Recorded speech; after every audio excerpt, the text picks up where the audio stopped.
Chapter 521. When Xiaoxian came here to find the tribesmen, people from other tribes were watching this place. The place where they were settled was not far away, so if there was any movement the others would know. When Xiaoxian came here, people from other tribes naturally saw him too. Seeing Xiaoxian suddenly turn and walk in that direction, people's eyes suddenly became meaningful. The Eight Limbs tribe was so scheming. Young people at this age definitely had little resistance to beautiful girls. The Grand Elder of the Flaming Horn tribe would not be spared either. In that direction was the house where the Eight Limbs tribe was settled. Outside the house, Su of the Eight Limbs tribe was sitting on a white-haired spider, combing the spider's hair with a fishbone comb in her hand. Su was one of the more powerful people in the Eight Limbs tribe. Not to mention the Eight Limbs tribe, there were also many young people from other tribes who were pursuing her. Qiugu, who led the team from the Eight Limbs tribe this time, was also happy to see this situation. He thought to himself, good, if that guy is interested in Su, maybe we can learn more about Yanjiao's secrets through him. How could he have overlooked this? Seeing Xiaoxian come over, Su's hand movements paused, her fingers holding the fishbone comb tightened, and her lowered eyes slowly looked up. Before she could say anything, Xiaoxian ran past her like a gust of wind. Su! She carelessly combed a large tuft of white hair from the spider's body. The people who had been watching the situation here were also confused. What happened to the head elder of Yanjiao tribe? Xiaoxian didn't pay attention to what others were thinking at all. He just locked on the two breaths.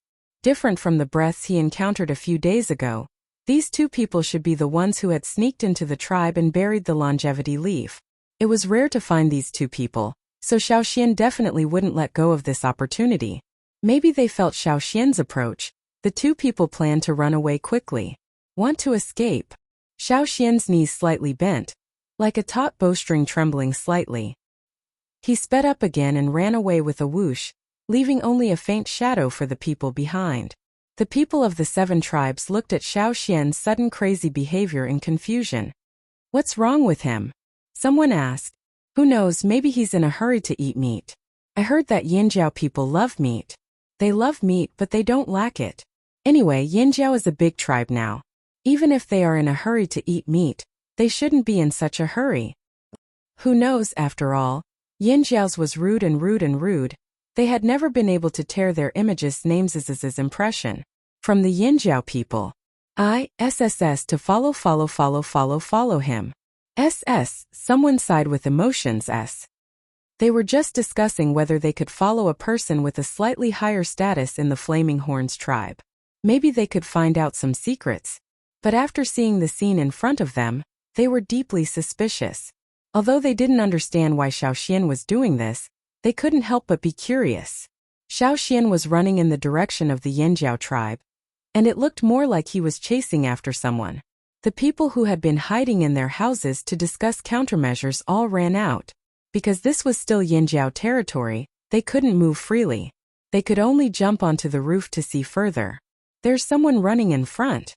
Someone on the roof exclaimed.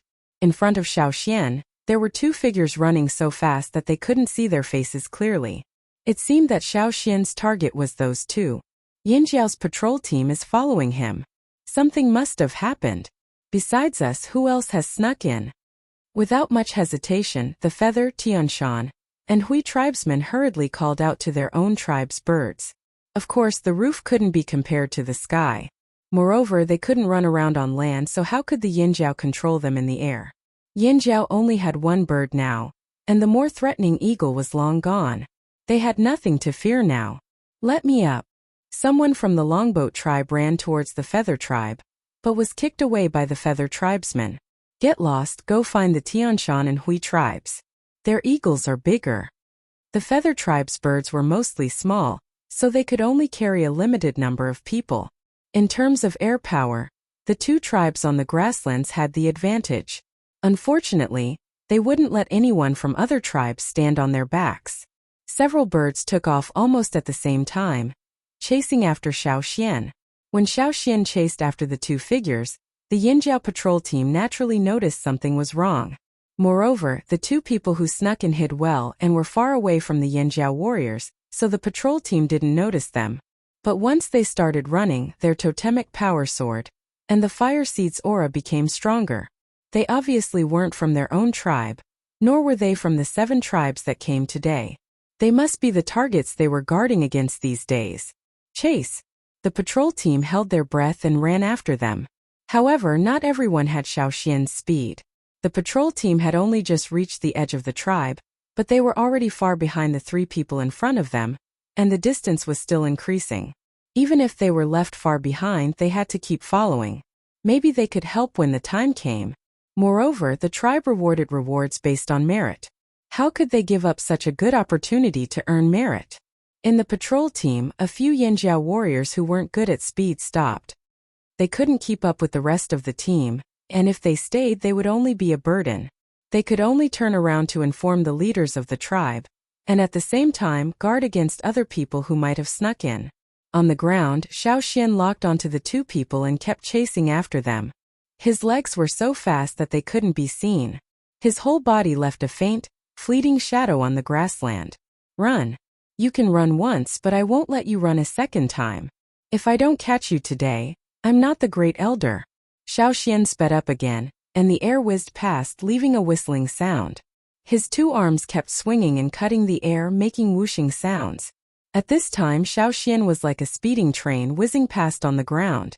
The patrol team behind could no longer see their great elder's figure. They could only vaguely judge the direction from the fire seed's aura. Keep chasing. The leader of the patrol team gritted his teeth and said.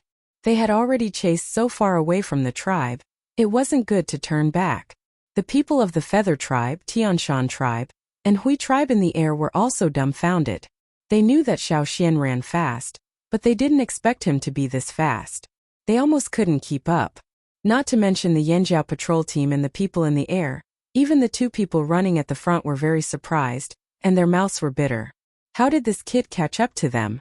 He didn't chase this fast before. No, that kid didn't have this kind of speed before. The people in the air, as well as the Yanjiao patrol team, were all ignored by these 2 people. The only thing they were afraid of was Xiaoxian. Xiaoxian's pursuit exceeded their expectations, and they had no choice but to take measures. Fortunately, Xiaoxian was only one person and there were 2 of them. Needless to say, the 2 suddenly split up and ran in 2 different directions. As long as Xiaoxian paused and hesitated for a second or 2, they would be able to leave Xiaoxian further behind. That would be half the battle won. However, they didn't expect that Xiaoxian didn't stop at all. He didn't even slow down. He continued to chase after one of the figures and didn't care about the other one. Damn it! Why didn't that kid even stop? The person being stared at by Xiaoxian cursed in his heart. Unfortunately, this wasn't the time to be distracted. After chasing for so long, that kid showed no signs of slowing down. They didn't have the advantage in speed, and they might not win in terms of physical strength. They had to use other methods. The person running at the front quickly observed the terrain. They were already quite a distance away from the Yanjiao tribe, and far away from the territory once occupied by Wanshi. There were more trees around, and further ahead, there was a dense forest. Good. The person running at the front was secretly happy. He was also very good at hiding in the forest. Let's see if that kid can still find us after we hide in the forest. Xiaoxian also thought to himself, you think I can't find you if you hide in the forest? Chapter 522. Although the forest ahead was quite dense, it was still very different from the fearsome beast forest. There were many trees in the forest, but they weren't very big. There were very few ancient trees that were hundreds of years old. This place was deserted, but it didn't mean that no one came here. Sometimes, some teams that were on a trade trip would enter this forest. There were no fearsome beasts, only some small animals that were active. After the person in front rushed into the forest, he began to quickly look for the best hiding spot. His running route was also strange and varied, twisting and turning in the forest. His line of sight was blocked by the leaves, so he couldn't see the person in front. Xiaoxian could only hear the rustling of leaves and branches. Seeing the other person's movements in the forest, Xiaoxian knew that he was an experienced person who knew how to run quickly in the forest with the least noise. Some of the sounds in front might not have been accidentally made by the other person. It was very likely that they had deliberately made it. He couldn't judge by the sound alone. Those were all interference methods used by the other person. Xiao Xian kept a close eye on the other person's fire seed. However, as he chased, the other person's fire seed suddenly disappeared. Strange. Xiao Xian slowed down his footsteps, then slowly moved forward. There were a few small animals hugging branches in the surrounding trees, looking curiously at Xiao Xian. They made a threatening sound, but Xiao Xian ignored it. There was a slope in front of him. Because of the dense weeds, Xiao Xian couldn't see the situation below the slope. He could only judge from the sound of running water that there was a small river below. In the middle of the slope, there was an animal skin coat that the other person had worn. Further down the slope there were also the pants and shoes that the target had worn. Xiao Xian didn't go down to check. Instead, he stood at the top of the slope and looked around. There were a few thicker trees around. Perhaps because there weren't many people here. The trees were older than the trees in other places.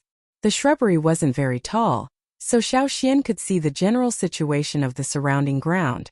After scanning the bushes, Xiao Xian walked around the surrounding ancient trees. From time to time, he would look at the branches on the trees. Occasionally, he would stop and listen to the surrounding sounds to see if anyone was approaching. For a moment, the only sound that could be heard was Xiao Xian's footsteps on the ground and the rustling of branches. Not far away, a few birds were chirping, which made this place seem even more desolate. Xiao Xian walked back and forth a few times to check the surroundings before leaving. After Xiao Xian left, the surroundings became quiet again, with only the faint chirping of birds and insects. After a while, there was a slight movement on the tree near the slope, as if someone was gently scraping the bark of the tree. About 20 meters above the ground, at the intersection of two branches on the tree trunk, a pair of eyes suddenly opened, and the eyeballs even moved a bit. At first glance, one would think that the eyes grew on the tree. However, upon closer inspection, one would realize that the eyes weren't embedded in the tree, but belonged to someone else. The texture and wrinkles on the tree bark gradually receded, revealing human skin. With the sound of light breathing, a humanoid figure was revealed. This person was the target that Xiao Xian had been chasing. After looking around, the person nimbly slid down the tree and prepared to leave. However, after taking 2 steps, his scalp suddenly tightened. His sharp intuition told him that there was danger here. His eyelids twitched, and he suddenly had a bad feeling. Run! He stepped out and prepared to start his second round of running. However, before he could start running, his leg seemed to touch something. With a buzzing sound, the branches on the surrounding trees seemed to be suddenly cut off. The broken branches and leaves flew up, and the easily overlooked thin threads gathered in his direction. His leg was tightly bound. His ankle had been tied twice, and it was very tight, as if it was going to break his entire leg. He could feel that if he tried to break free, his leg might be crippled. He wanted to take out a knife to cut the thread, but he didn't have the time. Just as he was about to take out his knife, a few more threads tightened around his leg, and his entire leg was bound. Not far away, footsteps could be heard approaching at a steady pace. Hearing the footsteps, the person who was bound by the noose bowed his head, resigned to his fate. How did he fall for it? This kid is really cunning. Well, I won't run. The person raised his hand and looked at Xiao Xian, who was walking in front of him, and forced a smile. Xiao Xian returned a smile. His wrist moved, and the blade of his sword was next to the person's neck. If he moved a little more, he could cut the person's pulse. The coldness and murderous intent of the metal blade made the person tremble. Don't kill me. I really don't mean any harm. I'm just curious. I heard that you destroyed the Wanshi tribe, so I went to Yinjiao to have a look. Xiao Xian didn't talk nonsense with him. His sword didn't move at all, and he said, "Come out." The person raised his eyebrows slightly, but didn't speak. The surrounding forest was very quiet. There were no human voices, only the sounds of insects and birds in the forest. You don't want to come out? Then I'll collect his corpse. Xiao Xian was about to cut down. Wait! A woman's voice of unknown age came from behind the bushes. She looked very young, but gave Xiao Xian a sense of weather-beaten maturity. Her face was very ordinary, the kind that was easy to forget. She was dressed like a Yinjiao tribesman. The patterns on her animal skin clothes were all Yinjiao-style flame patterns. and the bone ornaments she wore were similar to those of the Yinjiao tribesmen.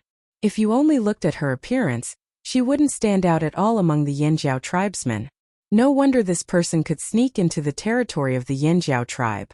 If there's something we can talk about, there's no need to kill. The woman was still calm.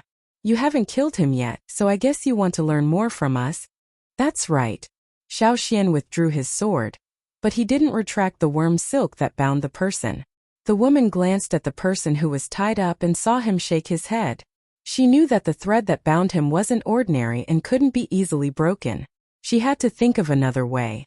Xiao Xian pretended that he didn't see the exchange of glances between the two. He asked, "Who are you? Why did you come to the Yinjiao tribe? Don't tell me you sneaked in because you were curious. I don't believe that. If you continue to talk nonsense, I'll break your leg." Although Xiao Xian's tone was calm, the two of them knew that he wasn't joking. The sword that was placed on the person's neck just now was very real. If the woman didn't come out, the sword would have cut him down. Knowing that it wasn't easy to fool him, the person who was tied up thought for a while and said, "Robber 11. Robber 12. The woman who walked over said unwillingly. Seeing Xiao Xian frown and stare at them, Robber 11 said helplessly, "It's true, I'm not lying. I'm sure you've guessed that we're from the Robert tribe. We're named according to our ranking." This was half true and half false. They were indeed named according to their ranking, but it was just a code name. They wouldn't say their real names so easily. Even the inner circle of the Robber tribe didn't know what everyone was called. However, they wouldn't tell Xiao Xian about this. Xiao Xian didn't say anything. He just stared at the two of them and sized them up. The two of them felt a chill down their spines. Xiao Xian didn't suspect the origins of these two people. Although he looked calm on the surface, he was very surprised in his heart. He discovered something strange. In the past, he only felt that the fire seed of the Robber tribe was special. Now it seemed that the feeling wasn't wrong. The Robber tribe was indeed different from the other tribes. Xiao Xian already knew that the Robber tribe was a very special one. The members of this tribe were relatively independent and didn't live together like the other tribes. The mystery of this tribe was that until now, no one had been able to find out where this tribe was located. Many people hated them to the core and spent a lot of effort to find them. There were even many people who lost their precious items and shouted that they wanted to destroy the fire seed of the Robber tribe so that the Robber tribe had nowhere to steal. However, no one had ever succeeded. Of course, they couldn't succeed because the original fire seed of the Robert tribe was probably long gone. Xiao Xian had always thought that Yinjiao was the first tribe to merge their fire seed. But now it seemed that this wasn't the case. No wonder when he asked about the Robber tribe in the past, everyone said that they were very mysterious. Their members were scattered and hard to understand. It was because they merged their fire seed that they didn't need to gather around the original fire seed. Their tribe structure had changed a long time ago. They went from gathering to being scattered, more like an organization. They did their own things on normal days and gathered together when something happened. It was no wonder that no one could find the main camp of the Robert tribe. They didn't even have the original fire seed. Even if there was a fire pit, it was useless. "What did you steal in Yinjiao?" Xiao Xian asked. "Nothing. We didn't even do anything and we were already discovered." Robber 11 shook his head. What he said was true. They were also depressed. How did they get discovered so quickly? "Other than you two, who else snuck into Yinjiao?" Xiao Xian asked again.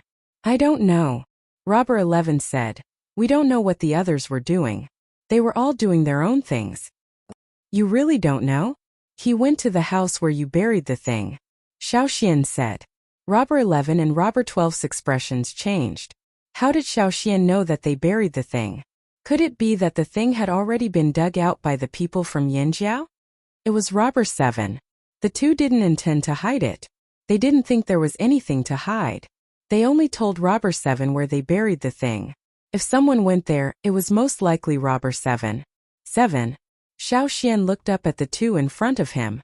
He was ranked in front of these two, which meant that his level was higher than theirs. No wonder he ran away so quickly. His reaction was faster than these two. "Where did you steal the thing you buried?" Xiao Xian asked. The two didn't say anything. They exchanged glances many times, probably thinking about how to deceive him. If you answer honestly, I can let you go. Really? The two looked straight at Xiaoxian, trying to discern the truth from Xiaoxian's eyes. Really? Chapter 523. In the forest, Xiaoxian followed the footsteps of the two in front of him. According to Robber 11 and Robber 12, the treasure was found in an underground cave not far from the Yinjiao tribe. At that time, the two of them started from the drumming tribe and followed the Yinjiao team to the old haunt. They planned to get something from the Yinjiao team. Because they stole the Water Moon King stone from the Yinjiao tribe and other tribes, they had a lot of loot that affected their movements. They wanted to hide the loot first before continuing to follow the Yinjiao team. Just like before, they would find an inconspicuous place to hide the loot. When they were done, they would go back to dig up the loot and escape with it. It was at that time that they found an underground cave. Many tribes would find a place to dig underground caves. Some did it to hide food, some did it to prevent danger and build a place to hide. The place where the cave was located was probably where a small tribe used to live. But after the tribe moved or was destroyed, the cave was left behind. The cave was well hidden and uninhabited. It was surrounded by dense trees and bushes. If they didn't deliberately dig around to hide the treasure, they might not have found the cave. Now that Xiaoxian wanted to know the location and promised to let them go as long as they led the way, Robber 11 and Robber 12 agreed. Robber 11 and Robber 12 had never been caught before. Even if they were discovered, they could escape quickly and hard to catch up with. This was their first time being caught. They could either be killed or lead the way. They could only choose the latter. The two of them were husband and wife. If one was caught, the other wouldn't think of running away. Unless it was absolutely necessary, Robber 12 wouldn't leave alone. She also didn't dare to act recklessly. The other end of the string tied to Robber 11's leg was in Xiaoxian's hands. She didn't have the confidence to kill Xiaoxian before Xiaoxian made his move. She could only wait for an opportunity. We're almost there. I remember it's around here, Robber 11 said as he moved his ankle. If he didn't use a knife to cut them, he wouldn't have been able to break free from those threads. The more he struggled, the tighter they became. Now his entire leg was numb. If one of his legs was crippled, he wouldn't be able to keep his title as Robber 11. He couldn't accept the fact that he couldn't get into the top 10 and fell to 11th place. Only by squeezing into the top 10 could they learn more secrets and obtain more attractive things. Their status in the tribe would also be greatly improved. He didn't want to risk losing a leg, so he was willing to compromise. He only hoped that Xiaoxian would really let him go. Robber 11 recalled the first time he met this kid. Back then this kid wasn't that strong. Getting rid of him was child's play. How could there be such a huge change in just 2 years? Yes. Xiaoxian memorized the surrounding terrain. Next time, if no one led the way, he could come here himself. He could even fill in the gaps on the incomplete map. Yinjiao's patrol team had received the message from Xiaoxian and turned back.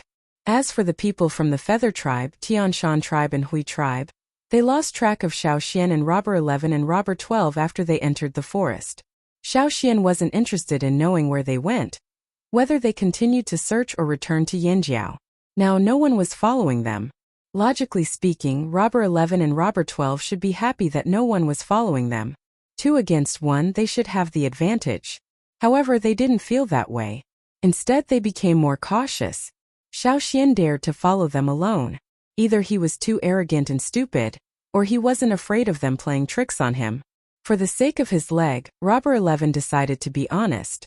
He had to think carefully about his escape plan. This kid didn't seem like someone who would fool around. It's over there.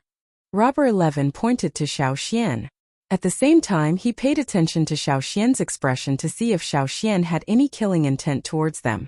Xiaoxian looked over and saw that the area between the 2 hills was just an ordinary grassland. The ground was overgrown with weeds. Robber 12 noticed Robber 11's gaze. She hesitated for a moment before walking over and taking out a knife. Both of them had a habit of leaving a mark where they hit something that no one else could see. It was a mark that only the 2 of them could understand. Hence, after Robber 12 went over, he quickly found the right place to stab. She removed the layer of soil on top, revealing a square stone slab that was about a meter long. The stone slab was thick, so Robber 12 had a hard time prying it open. Although they ran fast, they weren't strong enough. Robber 11 wanted to go over and help, but Xiaoxian walked over and reached out his hand that wasn't holding the silk thread. He grabbed the thick stone slab and lifted it up along with the layer of soil that was still covering it. Seeing Xiaoxian lift the thick slab of stone as easily as peeling off tree bark with one hand, the two of them were impressed by the strength of the flaming horn tribesman. "It's down there." Robber 12 and Robber 11 looked at each other. They jumped down first and led the way. The cave below was relatively deep, but it wasn't very long. The storage area was only about 70 to 80 square meters. However, it was very sturdy. It was supported by stone pillars and stone slabs. Otherwise, it wouldn't have lasted for so long. That was why Xiaoxian had a clear view of the cave after just a few steps. Robber 12 took out a water moonstone and lit up the cave. She pointed at the three skeletons leaning against the wall. "We found the thing on them."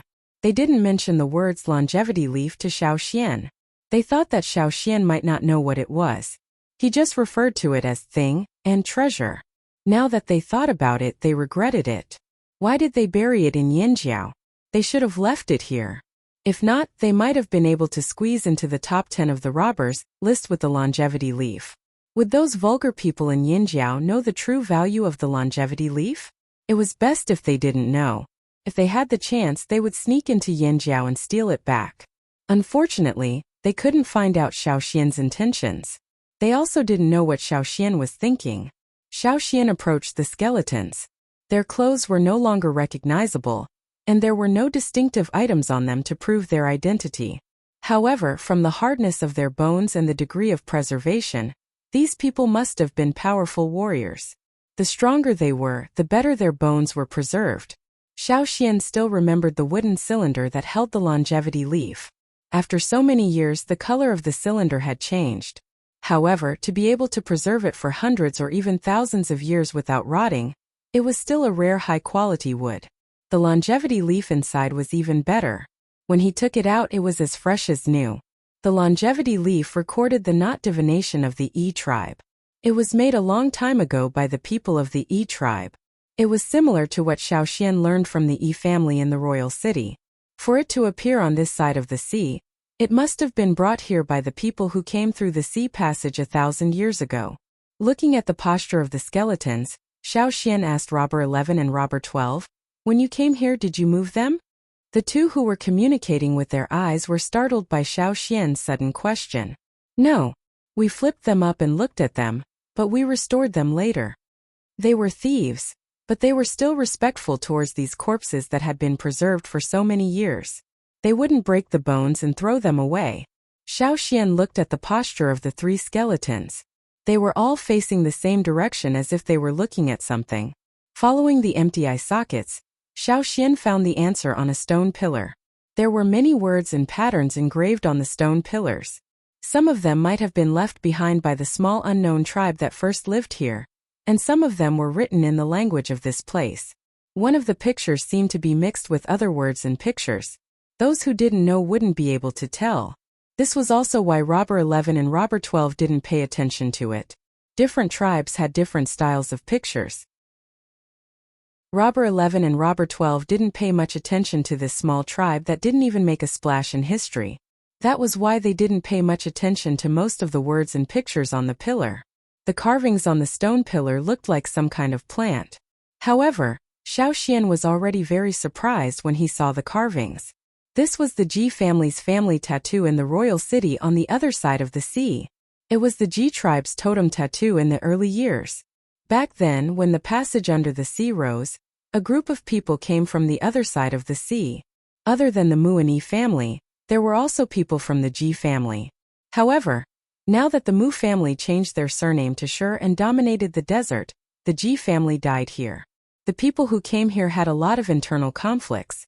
What were the three Ji family members trying to do by stealing things from the Yi family? Unfortunately, 1,000 years had passed and Xiaoxian didn't know what they were thinking. Xiaoxian looked carefully again but didn't find anything. Other than the Ji family tattoo, there was nothing else on the pillar. The Ji family tattoo seemed to be the last trace left behind by the three of them. Walking out of the cave, Xiaoxian didn't reply to Robber 11's probing. He just let them go as promised. Once they were free, Robber 11 and Robber 12 didn't bother to probe Xiaoxian anymore. They just wanted to escape.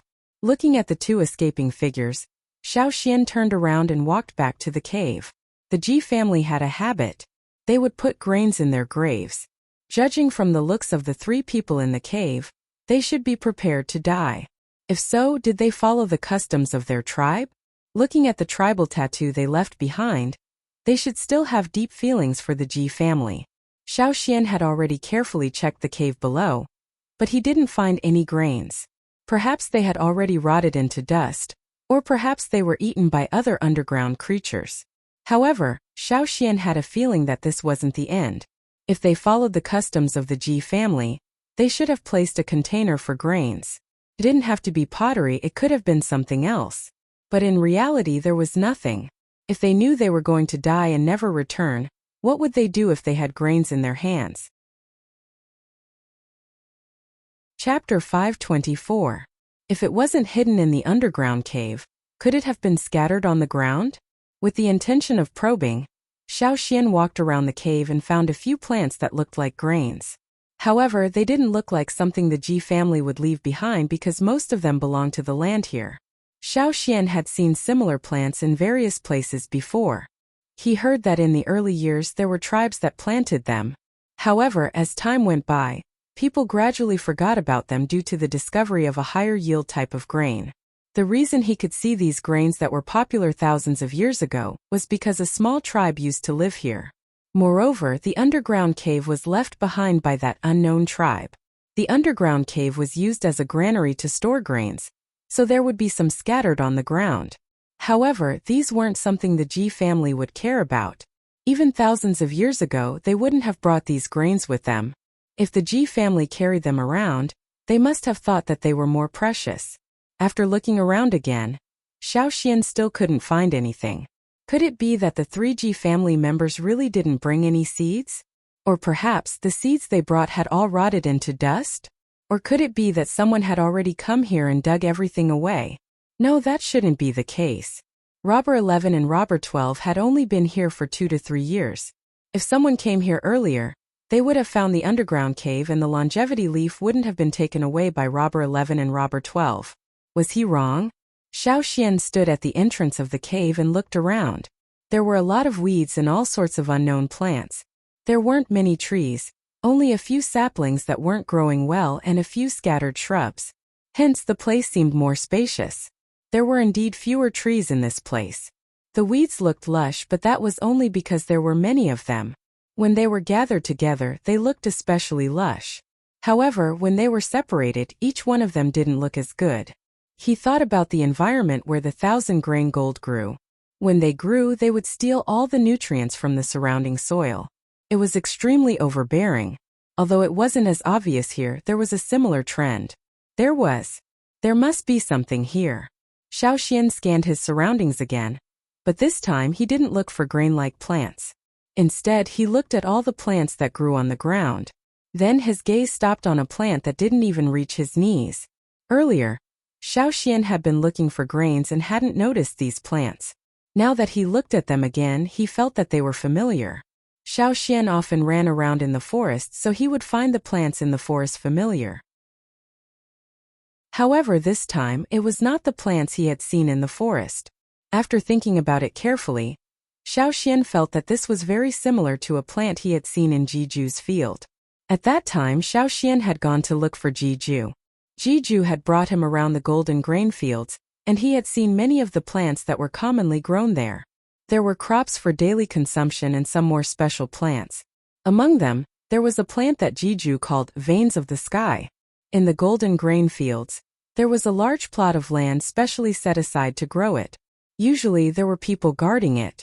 The slaves were not allowed to go there at all, and the stewards had to take care of it personally. However, Jiju didn't say much at that time and left with Xiaoxian. The golden grain fields were famous for their grains. Jiju had mainly introduced Xiaoxian to grains, so they had only walked past the place where veins of the sky were planted. Xiaoxian didn't have a deep impression of it. If he hadn't seen this plant here, he wouldn't have remembered what veins of the sky looked like. The plant not far away looked very similar to the veins of the sky, planted in Jiju's field. However, in comparison, the ones planted in Jiju's field had more leaves and grew better. The ones here were very shriveled. If one didn't look closely, they wouldn't be able to associate it with the dense foliage of the plants. This was one of the reasons why Xiaoxian didn't notice it at first. As for the veins of the sky, Xiaoxian had only seen its surface part and had never seen its underground part.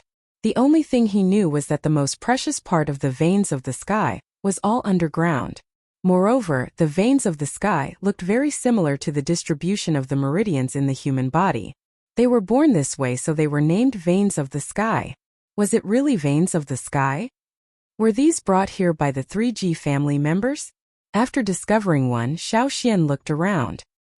He saw a few more, but they weren't big and didn't grow as well as the ones in the golden grain fields. Xiaoxian stabbed his sword into the ground and took out a dagger. He planned to dig one up first. After taking 2 steps, he suddenly felt that something was wrong. Xiaoxian tilted his head and looked at a bush, about 10 meters away from him. He had always thought that it was just an ordinary bush growing here, but now he felt that something was wrong. He turned around and walked towards the shrub. When he got closer, he realized that it wasn't a shrub, but a plant with many branches. The leaves on the branches weren't very big, but when compared to the vein of the heavens, he realized that the leaves on the branches were exactly the same. The only difference was that the stem of the veins of the sky wasn't made of wood.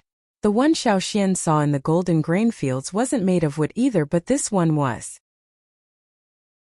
This veins of the sky could be said to be the best growing plant in this area. Although it was only half the height of a person, it was the largest of all the other veins of the heavens in the area. If the veins of the sky weren't herbs that only grew for a few years but could turn into wood and grow endlessly, then could this biggest veins of the sky have been left behind by the Ji family? But after 1,000 years, this was the only change the veins of the sky had? No matter what, this was still a huge discovery. Xiaoxian was excited. Although he was anxious to see how the biggest veins of the sky grew, he didn't touch it directly. He didn't know what the underground part of the veins of the sky was like. If he wasn't careful, he might accidentally destroy a treasure. So Xiaoxian walked back, took the dagger, and carefully dug out the small one he had found earlier. Bit by bit, the soil was removed. This plant that didn't even reach Xiaoxian's knee revealed its roots. There were many roots. If not for the different stems and leaves, Xiaoxian would have thought he was digging up ginseng. However, this root was even finer and more numerous than ginseng. Xiaoxian was even more careful, trying his best to dig out this veins of the sky. The more he dug, the more shocked he became. When he saw the complete veins of the sky, Xiaoxian felt a chill run down his spine. It was too similar. It was too similar. When Xiaoxian first heard about the veins of the sky from Jiju, he only knew that the most useful underground part of the veins of the sky looked very similar to a human's meridians. Now that he saw it for himself, he knew how similar it was. The roots he dug out were no more than the length of a palm. Each of the thin roots seemed to correspond to a meridian in the human body. Which part was thick, which part was thin, which part was long, which part was short, which part was forked. More than 90% of them corresponded. The veins of the sky lived up to its name. Xiaoxian didn't know what the veins of the sky were used for. Jiju didn't mention it at the time, only telling Xiaoxian that it was a plant used for medicinal purposes. However, looking at it, it should be related to meridians, right? After digging out one, Xiaoxian looked around again. Now that he was looking for the veins of the sky instead of staring at the grains, he realized that there were quite a few veins of the sky growing in this area. Xiaoxian just looked around 50 meters and saw more than 20. However, those were not big and didn't grow very well. Perhaps the biggest one had stolen all the nutrients. Xiaoxian planned to dig these up and bring them back to take a look. It would be even better if they could be transplanted. Since Jiju was willing to open up such a large piece of land in the field just to plant the veins of the sky, and even guarded it with so many soldiers, it must be something extraordinary. After chasing Robber 11 and Robber 12 for so long and spending so much time running here, Xiaoxian didn't plan to return to the tribe tonight. He decided to stay here and guard it first. He went to the forest to hunt a wild boar and found some fruits for dinner. During the hunt, Xiaoxian saw a flying squirrel being hunted. This kind of thing happened all the time in the forest and could be seen everywhere. If it was in the past, Xiaoxian wouldn't even look at it. However, today, Xiao Xian stepped in and saved the injured flying squirrel that was about to be swallowed. It wasn't that Xiao Xian suddenly decided to be kind. He thought of the veins of the sky and wanted to use this flying squirrel to test its use. The flying squirrel that was tied up by Xiao Xian screamed in fear and struggled with all its might. However, it couldn't break free from the rope no matter how hard it tried. He waited for Xiao Xian to finish off the wild boar and fill his stomach before bringing the flying squirrel over. He didn't bring it too close. This little thing's claws were sharp and it could bite. Xiao Xian held the flying squirrel in one hand and the veins of the sky that he dug up today with the other hand. He moved the roots towards the flying squirrel. When the roots of veins of the sky reached the flying squirrel tried to avoid them. Xiao Xian continued moving the roots of veins of the sky closer to the flying squirrel's mouth. The flying squirrel was forced into a corner and bit down. Then it froze. However, it only froze for a second. Soon, the flying squirrel crazily gnawed at the roots of veins of the sky. It was as fast as a chef cutting vegetables. Only a series of crunching sounds could be heard. The roots of veins of the sky that were close to the flying squirrel's mouth quickly disappeared. When Xiao Xian pulled back the veins of the sky, the flying squirrel was still struggling. It looked reluctant and stretched its neck out, wanting to continue gnawing. Xiao Xian didn't give it any more veins of the sky. He quietly observed the flying squirrel's changes. Many animals had a natural instinct and intuition to find herbs. They knew what was good for them and when to eat it. Since it was so eager, veins of the sky must be very useful. Chapter 525. Before the root of vein of the sky was broken, its smell was similar to that of ordinary tree roots. Xiao Xian did not smell anything special. Even this flying squirrel, when Xiao Xian extended vein of the sky to it, was very reluctant at first. It only thought that vein of the sky was a threat from Xiao Xian, a stranger. However, when this flying squirrel bit off one of vein of the sky's thin roots, a light bitter smell wafted out. Xiao Xian had never tasted it before, so he did not dare to eat it carelessly. Eating carelessly in the forest could lead to death. Even totemic warriors with relatively strong stomachs could not avoid this. Not long ago, someone saw a plant in the forest that looked very similar to the vegetables they grew. After eating a little, he ended up having diarrhea for 2 days. Therefore, Xiao Xian could only use this flying squirrel as a test subject. After Xiao Xian took back vein of the sky, this flying squirrel struggled fiercely at first, wanting nothing more than to follow the vein of the sky. But soon its struggling slowed down. Finally, as if it had fallen asleep, it did not move at all. Only the slight rise and fall of its body proved that it was still alive. However, the wounds on the flying squirrel's body were bloody and deep. The wounds on its back and other parts of its body had stopped bleeding long ago. Not only that, the blood had coagulated and was forming scabs. On its leg, where a piece of flesh had been torn off, it was also changing. If this flying squirrel's injuries were left untreated, it might not survive the night. It had lost too much blood, and there were many bite wounds. Could not even walk. The longer it was delayed, the worse its injuries would worsen. But now it was recovering. There were still some sparks in the fire. After eating the wild boar, Xiao Xian did not add any more firewood. Now, in order to see the flying squirrel's changes more clearly, Xiao Xian held up the water moonstone to light up the fire. Wild beasts approached, their green eyes flashing in the forest. However, Xiao Xian's aura was very strong. They felt that he was not easy to deal with, so they lingered for a while before leaving unwillingly. Xiao Xian had been observing the changes on the flying squirrel's body. He did not have time to care about the wild beasts, so he did not hide his aura. He released his aura to intimidate the wild beasts that wanted to approach, saving him a lot of trouble. Xiao Xian sat on the ground and tied the flying squirrel's rope to a tree branch. He did not sleep for the entire night, so he kept an eye on the flying squirrel. Early in the morning, the flying squirrel, who had been tied to the tree, moved and woke up from his deep sleep. When he woke up, he probably remembered that he was tied up. Fei Shu's movements became more violent, especially when he saw Xiao Xian. He screamed in protest. Although Xiao Xian had given it the vein of the sky and saved its life, it would not let down its guard against Xiao Xian just because of this. Wild animals were very cautious. If it let go, it would bite Xiao Xian again. Xiao Xian looked at the scabs on its body. As the flying squirrel struggled, the scabs fell off, revealing a patch of soft, hairless skin. The most serious injury was its leg. Although it was still sunken, it was much better than the bone-deep injury he saw yesterday. Perhaps it would recover soon. Looking at the strength of its struggle, it was clear that the flying squirrel was very energetic. There was no trace of death in it. After staying up all night, Xiao Xian did not feel tired at all. Instead, he was very excited. Originally, he wanted to follow the two thieves here to find out about the longevity leaf's origin. He did not expect to find something like this. The Ji family did not carry ordinary things with them. The vein of the sky was indeed a very powerful herb. No wonder Jiju was willing to give up such a large plot of land to plant it.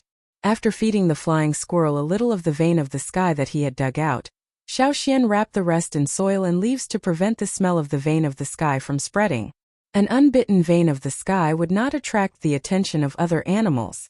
However, once the smell of the roots leaked out, Xiao Xian could not be sure if it would attract other animals. Looking at the spirited flying squirrel, then at the huge vein of the sky, Xiao Xian's eyes burned with passion. This trip was worth it. Xiao Xian circled around this area and expanded his search. He estimated that there were no less than 50 vein of the sky. This number was naturally not as many as the ones in Jiju's field. However, Xiao Xian was already very satisfied. With these vein of the sky, he might even be able to obtain the seeds of the vein of the sky. Xiao Xian had another guess.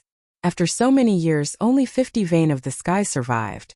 Perhaps the main reason was because of the largest vein of the sky. Just like the 1,000-grain gold, in the competition for nutrients, only those who won would survive. Those who lost would become nutrients for other plants. Thousands of years had passed. Countless seeds fell on the ground and countless plants sprouted. However, only a few survived. These were the final winners.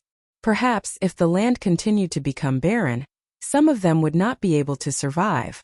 However, Xiao Xian had found them. If possible, Xiao Xian hoped to transplant all of these back to the tribe. If they were given enough nutrients and space, would these vein of the sky break free from their slow growth and start a new cycle of growth? These were the legacies left behind by the 3G family members who died here. Thousands of years had passed and no one had been able to obtain their legacies. Not even the longevity leaf was counted. The longevity leaf that recorded the art of not divination belonged to the E family. However, the legacies that truly belonged to the Ji family were these vein of the sky that had been quietly growing here. Xiao Xian took a deep breath and calmed himself down. He did not know why the 3G family members would bring the E family's things here. He also did not know what kind of people the 3G family members were. However, Xiao Xian had to thank them for their legacies. Looking around, Xiao Xian walked further away, and then climbed up the hill over there. In this area, only the top of the hill was the highest point. Xiao Xian wanted to take a good look at this area from above. He wanted to see if there was anything else he had overlooked. Looking down from the top of the hill, he had a panoramic view of the area above the cave. Under the domineering vein of the sky, there were not many other plants that could grow well. Even if they could, their growth would be sluggish. Xiao Xian could see all of these plants clearly from his vantage point. His gaze swept across the ground below, away from the area around the cave, and into the distance. There the grass was denser. In the calm, all sorts of plants fought for nutrients, silently killing each other without anyone noticing. Over there it was an ordinary mountainous area. There was no strong or weak distribution like the vein of the sky. Xiao Xian decided to stop here and head down the hill to dig up the vein of the sky. Suddenly he saw a familiar figure. That was Xiao Xian looked over, his eyes almost popping out of their sockets. Cabbage. Chapter 526. Xiao Xian couldn't believe his eyes when he suddenly saw this familiar figure. He stared at it carefully for a while to make sure he wasn't mistaken. Then he hurried down the hill and walked in that direction. He hadn't paid much attention to it when he was walking in the forest. He even walked back and forth a few times, but he didn't pay attention to the figure that looked like a cabbage. It was because it was too big. There were all kinds of strange plants in the forest. Xiao Xian didn't know how many plants that looked like leaves he had seen, so he didn't pay much attention to it when he walked past. But standing on the hill and looking down, Xiaoxian couldn't calm down when he saw the figure clearly. The leaves were quite similar, but its appearance was too similar to a cabbage. It was just that this cabbage was taller than Xiaoxian himself. Xiaoxian came to the plant that looked like a cabbage and took a closer look. He could hear the sound of something shattering in his ears. Turning his head to look, Xiaoxian saw a bug as thick as an arm lying on a wide leaf outside the cabbage. It was gnawing a hole in the leaf. Probably sensing Xiaoxian's arrival, the unfamiliar aura gave it a sense of crisis. It stopped gnawing on the leaf and raised the front half of its body to face Xiaoxian. If Xiaoxian hadn't been prepared and knew that this was just a bug gnawing on a leaf, he might have mistaken it for a snake when he saw such a scene. The spots and patterns on the front of the bug looked like a green poisonous snake in the forest. Even the fine lines on the scales were very clear, especially the two lines that looked like eyes. It was very scary. Suddenly it looked like a snake was staring at him. This was also one of the bug's life-saving methods. However, Xiaoxian had seen many similar bugs, so he wasn't scared by it. He even stood to the side and observed it with interest for a while. Perhaps it felt that Xiaoxian was no longer in danger, so the bug crawled back and continued to gnaw on the leaf. Some bugs in the forest would take years, or even longer to transform into butterflies or moths. This bug was probably not far from transforming. Xiaoxian moved his gaze away from the bug, and continued to look at the cabbage in front of him. He raised his hand and cut off a piece of the leaf with a dagger. He sniffed it and found it to be okay. There wasn't any strange smell, but Xiaoxian didn't eat it. He might not be able to eat something that the bug could eat. He took the leaf and walked over to the flying squirrel that was hanging on the tree. Unfortunately, the flying squirrel didn't show any interest in the leaf. It only bit when it was irritated. It didn't eat it and spat it out. After a few tries, Xiaoxian watched as the flying squirrel bit the leaf angrily. Nothing happened and Xiaoxian was overjoyed. He stopped tormenting the flying squirrel. He walked around the surrounding forest. Because of the vein of the sky, the other plants didn't grow well near the hole. Xiaoxian didn't see any plants that looked like cabbages, so he had to look further away. Just like the one he had just found, it was found a little further away from the cave. It was quite a strong plant to be able to squeeze out a place to grow in the forest. Xiaoxian hadn't paid attention to it before because he hadn't paid attention to plants that were taller. Now that he followed the leaf, it didn't take long for him to find about 30 of them. And this was only the one in the vicinity. There were even more small plants on the ground that hadn't grown yet. Some of them had obvious traces of being trampled by forest animals, while others had been bitten and had incomplete leaves. There were too many seedlings like this, so Xiaoxian did not count them. If they were left alone, they would not survive. They would either be trampled to death by the animals in the forest, or starve to death by other plants. After looking around, Xiaoxian returned to the hole. Last night, he had been watching the flying squirrel and the effects of the vein of the sky. He hadn't slept at all. Today he had been running around since early morning. He was a little tired, so he sat down on the grass to rest. He ate the leftover meat from yesterday to relieve his hunger. Xiaoxian thought about the origin of these cabbages. Did they really grow here naturally? There were also people who grew vegetables here. The leaves were about 60% similar to cabbages, but the leaves were much longer and narrower. Moreover, the vegetables that were commonly grown here had fat roots. The people in the tribe mainly ate the roots, and the leaves were just a side dish. The vegetables that were commonly grown in the fields here were large, but most of them were only as tall as Xiaoxian's waist. If they were too small, the people in the tribe wouldn't be willing to grow them. But compared to the cabbages here, they were nothing. Mutated? Xiaoxian suddenly thought of the vegetables that were grown on the other side of the sea. There were also crops similar to cabbages over there. Xiaoxian had seen them in the fields of Jeju. However, although the leaves of the vegetables over there were wide, they grew too scattered and were very short. They only reached Xiaoxian's knees. Many tribes on the other side of the sea didn't grow that. They felt that the yield was too low and it wasn't enough to fill their hunger. But the slave owners liked it. Only the slave masters in King's City who liked these vegetables would set aside a large amount of land in their own fields to grow these vegetables in order to eat them. So, on the other side of the sea, only the slave owners had the seeds of these vegetables. The cabbages around here weren't the type that the people here often grew. They were also different from the ones grown in the fields of the slave owners on the other side of the sea. Of course, there were many similarities, but so far, after going to so many places, even the mountains and forests, Xiao Xian had never seen such cabbages. After thinking for a while, Xiao Xian's eyes suddenly widened. He thought of a possibility. This used to be the territory of an unknown small tribe. They also knew how to grow crops. The surrounding terrain was relatively flat, and they might have grown the vegetables that were commonly grown by the tribes on the mainland. So, even if the small tribe migrated, there would more or less be some vegetables left behind. What if the Ji family didn't just plant the seeds of the sky here, but also the seeds of some other vegetables? What if the 3 Ji family members in the cave scattered a handful of vegetable seeds around here before they died? There were 2 similar yet different vegetables growing here. Would they give birth to a descendant that had the strengths of both? Perhaps Xiao Xian was overthinking it. But what if it was true? If it was true, Xiao Xian could only say that it was the will of the heavens.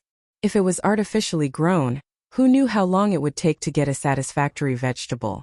Even the vegetables that were grown in many tribes today had to be filtered generation after generation.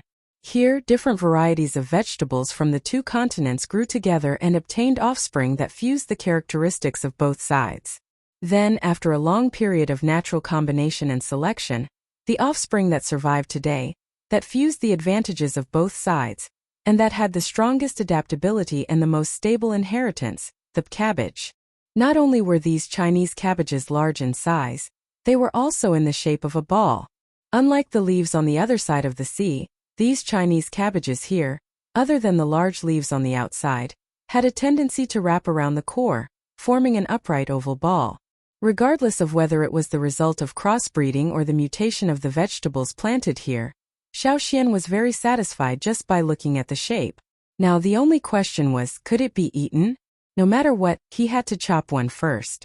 Xiao Xian chose the first one he saw and chopped the big vegetable ball in the middle with his sword. The few leaves on the outside looked too old and were not easy to carry, so he only chopped the ball into an oval shape. The vegetable ball was taller than him and heavier, which made Xiao Xian even more satisfied. The fact that it was heavier meant that there were more leaves forming the vegetable ball, unlike the other leaves. If it was edible, the yield would be higher. Carrying the vegetable ball on his shoulder, Xiao Xian went to the cave. He thought of something and turned around to look at the flying squirrel hanging on the tree. There was only a broken straw rope left. It must have run away when he was looking for the Chinese cabbages. To be able to bite the rope, it must have had a lot of strength. It must have used up a lot of energy to struggle. It seemed that the flying squirrel's injuries were almost healed. The veins of the sky around it had no signs of being bitten, which meant that the flying squirrel did not notice the veins of the sky growing here. The veins of the sky that were not cut open were not much different from normal tree roots. It was indeed hard to notice. Robber 11 and Robber 12 had stolen many treasures over the years, but they never thought that there was such a precious thing growing here. Perhaps they had never thought about plants at all.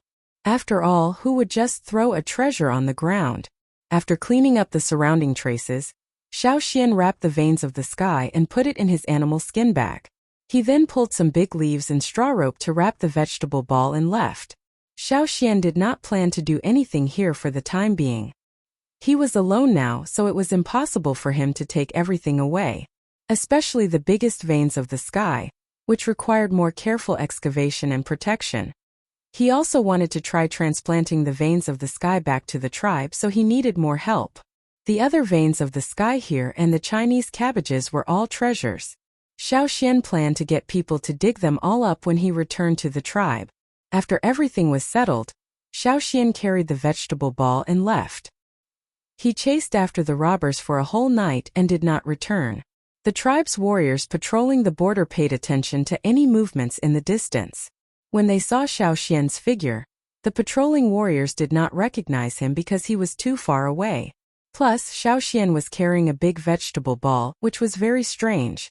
When they got closer and saw that it was Xiao Xian, the patrolling warriors happily went to welcome him. They did not know what Xiao Xian was carrying, but since the great elder carried it back personally, it must be something extraordinary. Not only the patrolling warriors, but the others were also curious when they saw Xiaoxian carrying an unknown object back. It was very big, so it was hard to ignore. Xiaoxian did not explain much to them. He just carried the vegetable ball and rushed into the forest towards the tribe. His footsteps were hurried, and he disappeared in a flash. Chapter 527. As soon as Xiaoxian rushed into the tribe, he called for the shamaness chief and team leaders. Not long after, the 2 shamanesses rushed into the house. The 2 chiefs and 3 team leaders also rushed over. According to the messenger, Xiaoxian came back in a hurry for something. He didn't say why Xiaoxian wanted to see them, but they heard that it was urgent. If it was just a small matter, Xiaoxian wouldn't have summoned them in such a hurry. So they all put down what they were doing and rushed over. They knew that Xiaoxian went to chase after the bandits, so they were relieved to see him come back safely. But why was he in such a hurry? As soon as they stepped through the door, the first thing they saw was a big bag placed there. "What's this?" asked the shamaness. Xiaoxian untied the rope and big leaves that wrapped the vegetable ball, revealing the green vegetable ball inside. This house was where the tribe usually held meetings and discussed important matters. The door of the stone house had been widened, so Xiaoxian didn't feel crowded when he carried the vegetable ball in. On the way, Xiaoxian also tried his best not to let the vegetable ball hit the branches, so until now the vegetable ball was still in good condition. "I found something I think it might be useful," said Xiaoxian. As he spoke, someone came in. It was Guangyi. When Xiaoxian returned to the tribe, he saw Guangyi outside the fearsome beast forest. He was patrolling the newly opened fields, so he asked him to bring 2 birds over. The birds that Guangyi brought in were the dumb birds that the Lu tribe had just shipped over. Dumb birds were the large birds raised by the Lu tribe. Xiaoxian had seen them before. Because their upper limbs had deteriorated, they couldn't fly. Their bodies were fat, and their legs were thick and fleshy, so they were raised by the Lu tribe as food. Perhaps because they were tamed by the Lu tribe, these birds lost their original wildness. They were much dumber than the beasts in the forest, so they were called dumb birds. Yinjiao had expanded and created many fields and animal pens on Wansher's land. The animal pens were naturally for breeding. They had already bought some baby beasts from the Lu tribe. The first batch of dumb bird chicks had arrived. They were much bigger than adult ducks. After all, their eggs were big, so the birds that hatched would naturally be bigger than other birds. Xiaoxian asked Guangyi to bring in the chicks and an adult dumb bird. The chicks were small, so they were brought into the stone house. The adult dumb bird was placed on the wooden cart. "Why did you bring dumb birds here?" asked Dao. "Let's see if they're edible." As he spoke, he tore off 2 leaves from the vegetable ball and handed them to the baby dumb bird.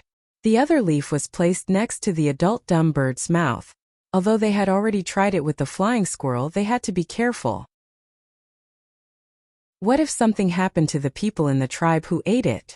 Xiaoxian had planned to feed the birds if they didn't eat the leaves.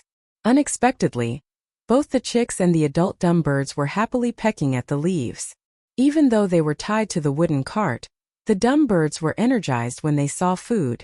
They pecked at the leaves very quickly. In comparison, the chicks were much slower. Seeing Xiaoxian's actions, the people in the house understood what Xiaoxian meant. They looked at the dumb birds who were happily munching on the leaves and their faces lit up. "This is edible?" said Zhengluo excitedly. Every time they found an edible food, they felt a sense of accomplishment. It was one thing for them to eat ferocious beasts. After so many years, they had gained experience in dealing with them. However, plant-based food was their weakness. Being able to eat meant that they could try to grow food. Even if they, the totem warriors, didn't usually eat food, they could feed it to the women and children in the tribe. In addition to meat, they would also eat some fruits and other grains. The seeds they brought back from the other side of the sea hadn't borne fruit yet. Now they only ate a few kinds of food. If there was one more kind of food that could be widely grown, they would be happy, even if it wasn't enough to satisfy their hunger. They didn't lack food. With the fearsome beast forest behind them, they could hunt. There were also large fields and animal pens outside. They had enough food. They could afford to try planting. Being able to plant new crops was also a proof of their tribe's ability.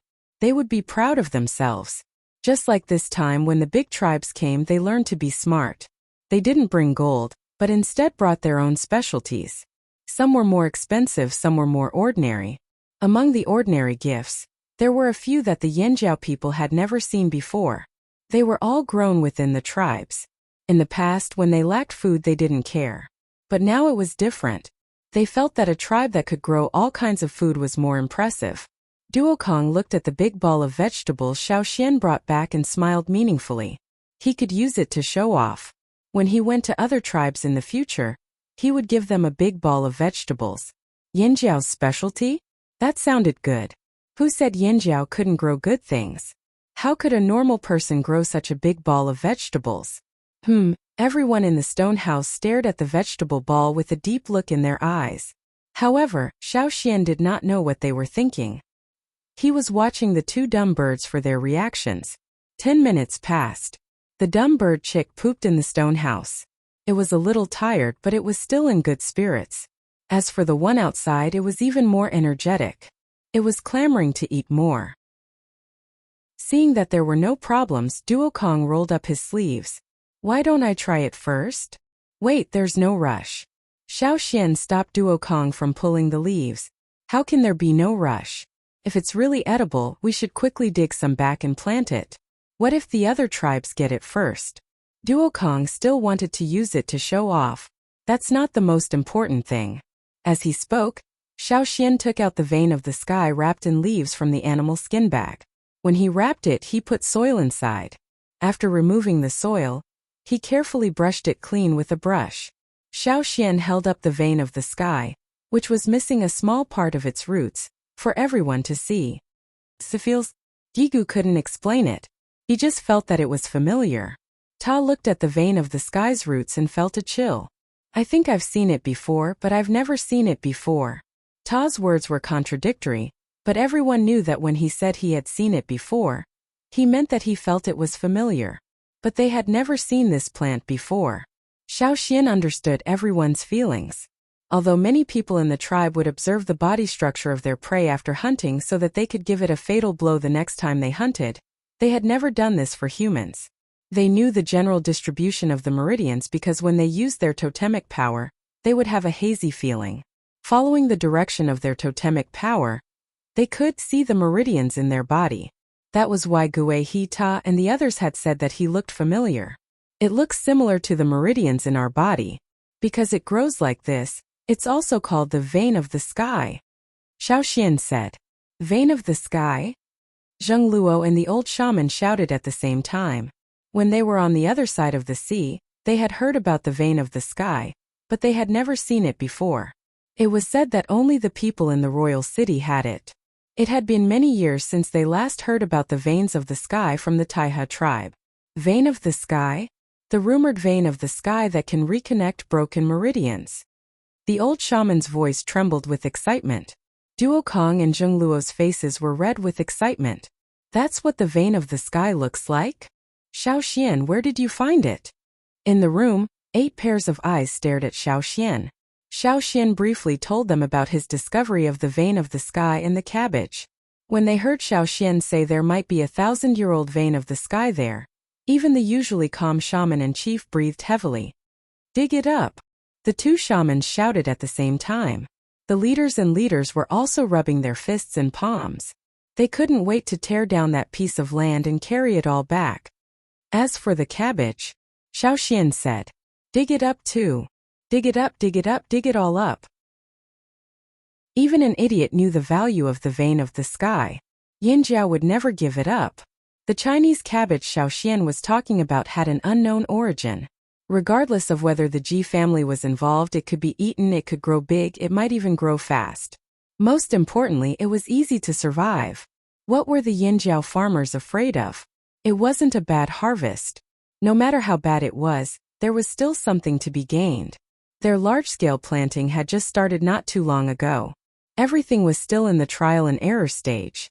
It was impossible for them to compete with other tribes who were good at planting. There had to be a process of practice. If they could succeed, perhaps it would be a big breakthrough for the Flaming Horn tribe. It would also give everyone enough confidence in confidence. In the ancestral records, The glorious Flaming Horn tribe was not only strong in terms of fighting, but also in terms of farming, breeding, and handicrafts. The current Flaming Horn tribe had just woken up from a deep slumber. If they wanted to regain their former status, they still needed to work hard from all sides. The cabbage was a piece of juicy meat to them. They wouldn't give it up either. They discussed in the house for a while, then looked at the two dumb birds. The young one was looking around curiously, while the one outside was dozing off out of boredom. It was not poisonous and could be eaten. This solidified everyone's resolve. There wasn't much time for them to do more experiments. They were worried that someone else would find out about the land. They wanted to do more experiments and move everything back first. Thus, not long after Xiaoxian rushed back, he left with a large group of people. One of them was the chief, two of the leaders, and many of the smaller leaders. The tribe didn't want to keep it a secret either. Perhaps other tribes would secretly follow them. But the land belonged to Yinjiao. Who would want to steal it? They didn't say much, just do it. Chapter 528. This time Zhengluo, Duokong and Gigu went out with Xiaoxian. Generally speaking, the people on the other side of the sea had more experience in planting and digging. After all, their former neighbors were the Taiha tribe who were good at planting. The two shamans felt more at ease leaving it to them. As for why Gigu could continue to follow them instead of Ta, that was because of his white falcon. When Cha-Cha was absent, he could only rely on it for aerial warning. Although Yinjiao knew they couldn't hide it from everyone this time, it was necessary to take precautions. Ta was very depressed about this. When his brothers from the other side of the sea came, it wasn't his turn to go out. This time it wasn't his turn either.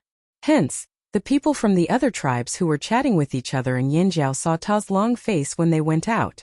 Xiaoxian led the people to the cave where they found the vein of the sky. They looked around carefully. No one else had been here, and there were no signs of gnawing on the plants. They sighed in relief. It's here. Xiaoxian pointed out the vein of the sky to the others. Seeing the living vein of the sky, everyone was very excited. Thinking about how it would all belong to their tribe, they were even more excited. Is that the cabbage Xiaoxian mentioned? Zhengluo looked at a cabbage in the forest. Xiaoxian had only brought back a ball of cabbage, but here was a whole one. If Xiaoxian hadn't pointed it out, Zhengluo wouldn't have guessed it. Yes, that's it. I only cut the ball in the middle. Seeing such a big cabbage, Zhengluo nodded in satisfaction.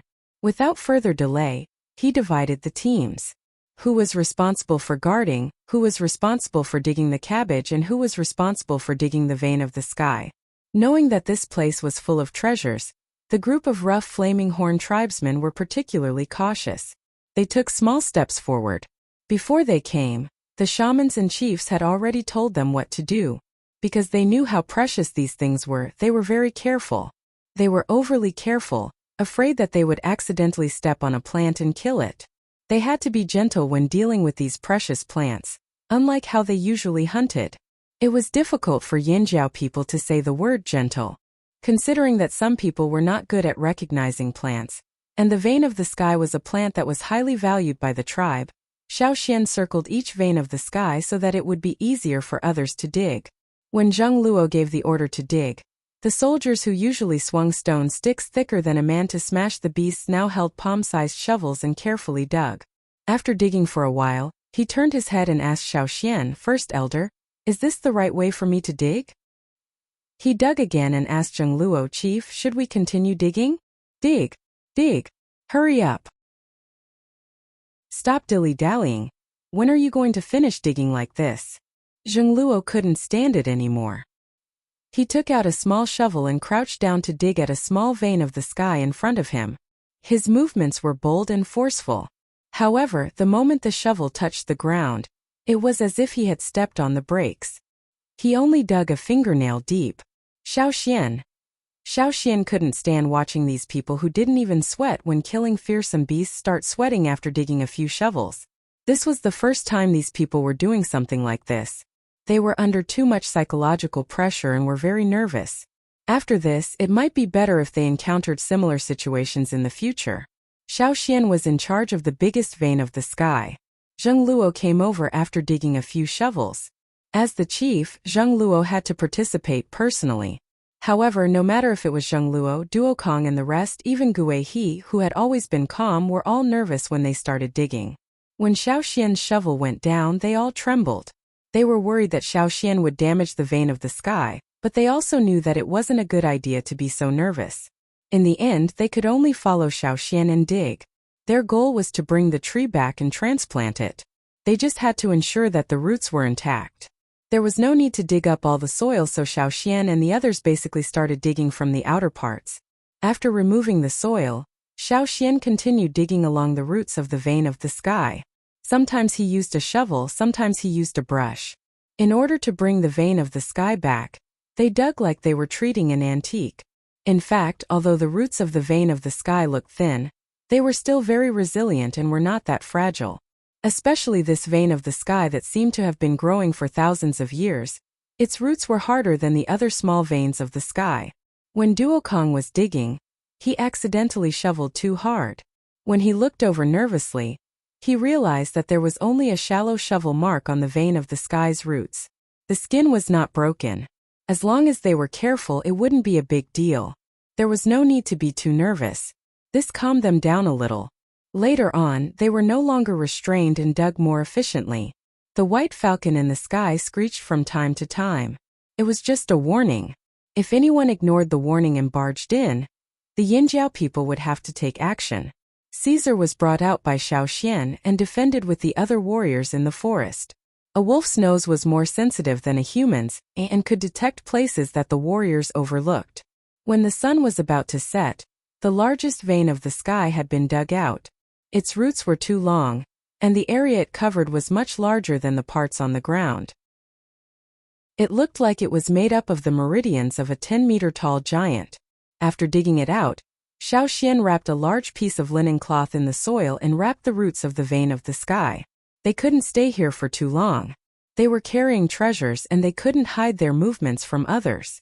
If they stayed here for a night, who knew what would happen? The safest thing was to return to the tribe as soon as possible. "Are you done with the rest?" asked Xiao Xian. "Almost. We've dug out all the veins of the sky we can see, no matter the size. We still haven't dug out the small cabbages you mentioned," said Zheng Luo. "Forget about that. Wrap up the ones we dug out and bring them back. We'll dig up the rest later. You guys tidy up first. I'm going down into the cave."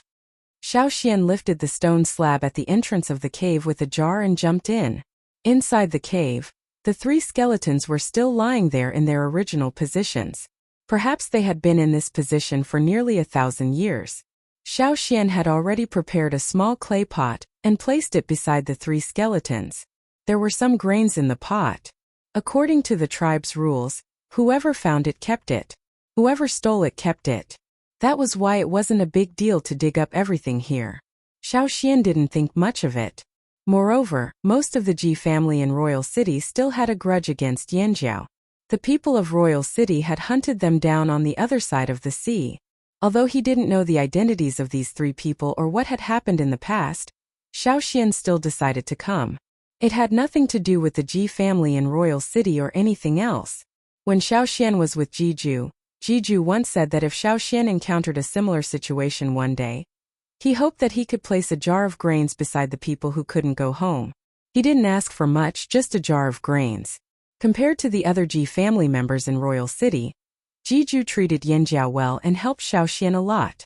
The seeds and planting techniques in Yanjiao were all taught by Jiju. Xiao Xian was willing to do what Jiju said. Coming out of the hole and looking at the sky, Xiao Xian, Zheng Luo and the others carried the things they dug up and headed back to the tribe. They wanted to get back before the sky turned completely dark. It was already late and many things couldn't be seen clearly.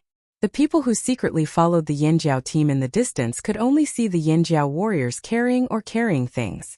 Some people went to the hole after Yanjiao left but couldn't see anything on the ground. There were traces of digging everywhere but they couldn't see anything important.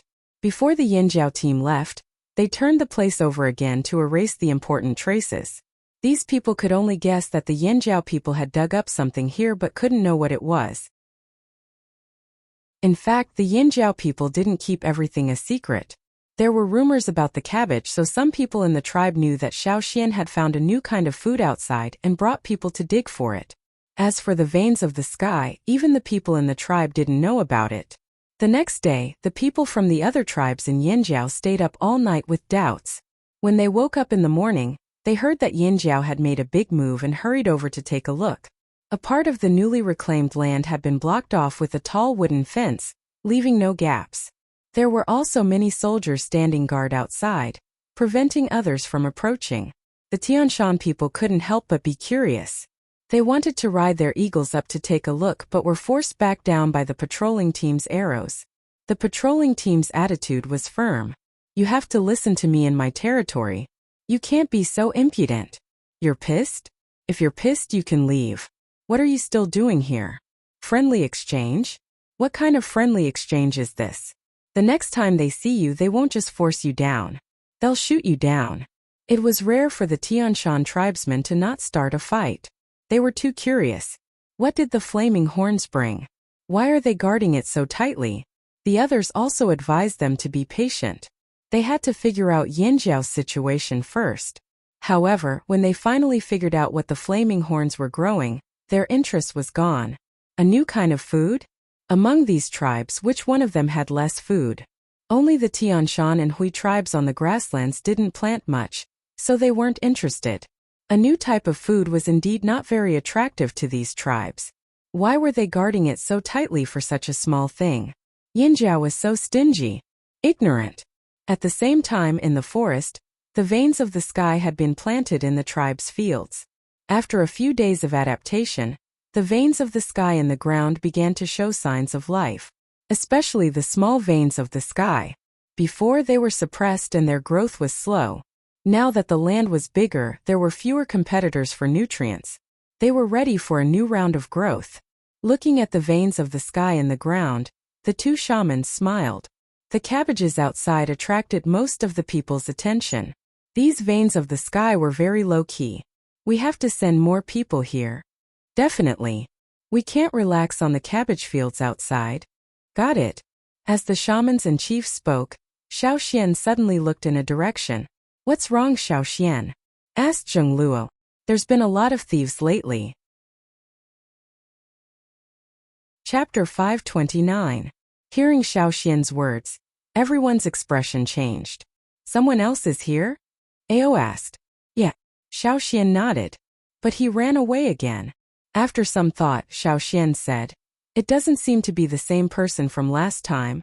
Xiao Xian was referring to the aura he sensed in the Wanderer area not long ago. The aura he sensed now was similar to the one he sensed before, but it was different. Even the two leaders, Zhang Luo and Ao, couldn't sense it, but they didn't doubt Xiao Xian's judgment. "Last time you asked the patrol team to bring him back, I did it myself. I think there's more than one person hiding in the dark," Ao said. Last time, when Xiao Xian chased after Robber 11 and Robber 12, the patrol team followed them. After that, Xiao Xian captured Robber 11 and restricted Robber 12's movements. The patrol team returned first. However, he also asked the patrol team to pass a message to Zheng Luo and Ao. After Xiao Xian released Robber 11 and Robber 12, he smeared something on their bodies. When the Yinjiao hunting team hunted, they would look for special prey. For example, they needed a part of the prey's body to be used as medicine, or they needed a horn that was suitable for polishing weapons. If the prey was good at escaping, the Yinjiao people would sprinkle some tracking powder on the prey when they first encountered them. Most of the powder had a strong smell, just like the powder they threw at the ambushers when they were ambushed on the other side of the sea. Even if the ambushers were to hide, the flaming horns would still be able to detect them once they came into contact with the powder. Among the tracking powder, there was a very faint smell. Most people couldn't smell it, but some beasts could. The powder Xiao Xian sprinkled on Robber 11 and Robber 12 was the latter kind. The smell was faint and hard to detect, but Caesar and the rest could smell it. It wouldn't completely dissipate in a short period of time. After the patrol team returned, they passed on Xiao Xian's message to Zheng Luo and Ao. They used a few beasts in the tribe with a keen sense of smell to wander around the tribe every day, closely inspecting the few areas where they could detect the smell. When Xiao Xian captured Robber 11, he learned that Robber 7 was hiding nearby. He knew that the higher the ranking, the harder it was to detect them, so he used Robber 11 and Robber 12 as a medium. The people they came into close contact with, especially those who fought with them, would definitely be tainted by the smell. According to the results, AO's findings. After Robber 11 and 12 were released, they sneaked in again, but they were only on the outskirts. They didn't infiltrate the tribe.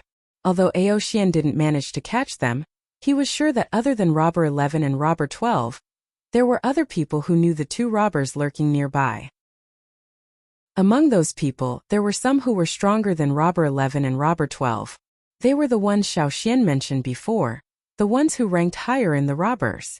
It's not just Robber 11 and Robber 12, there's also Robber 7. There should be other robbers too, but they might not be united. Zheng Luo felt troubled. Anyone who was targeted by people who were good at hiding in the dark wouldn't feel good, especially when those people were famous robbers. Actually, what I'm confused about is, how did the robbers get here so quickly? Even if it's because of the result of our battle with Wanshi, there shouldn't be so many of them at once.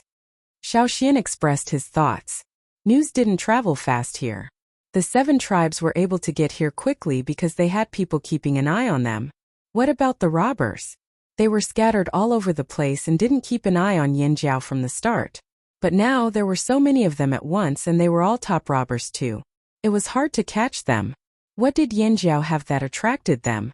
Even if they destroyed Wanshi, it shouldn't attract so many experts. The purpose of the robbers was different from others. Their purpose was to steal, not to test their strength. In the eyes of most of the people on the mainland, the Flaming Horn tribe was still a relatively backward tribe that only had brute force.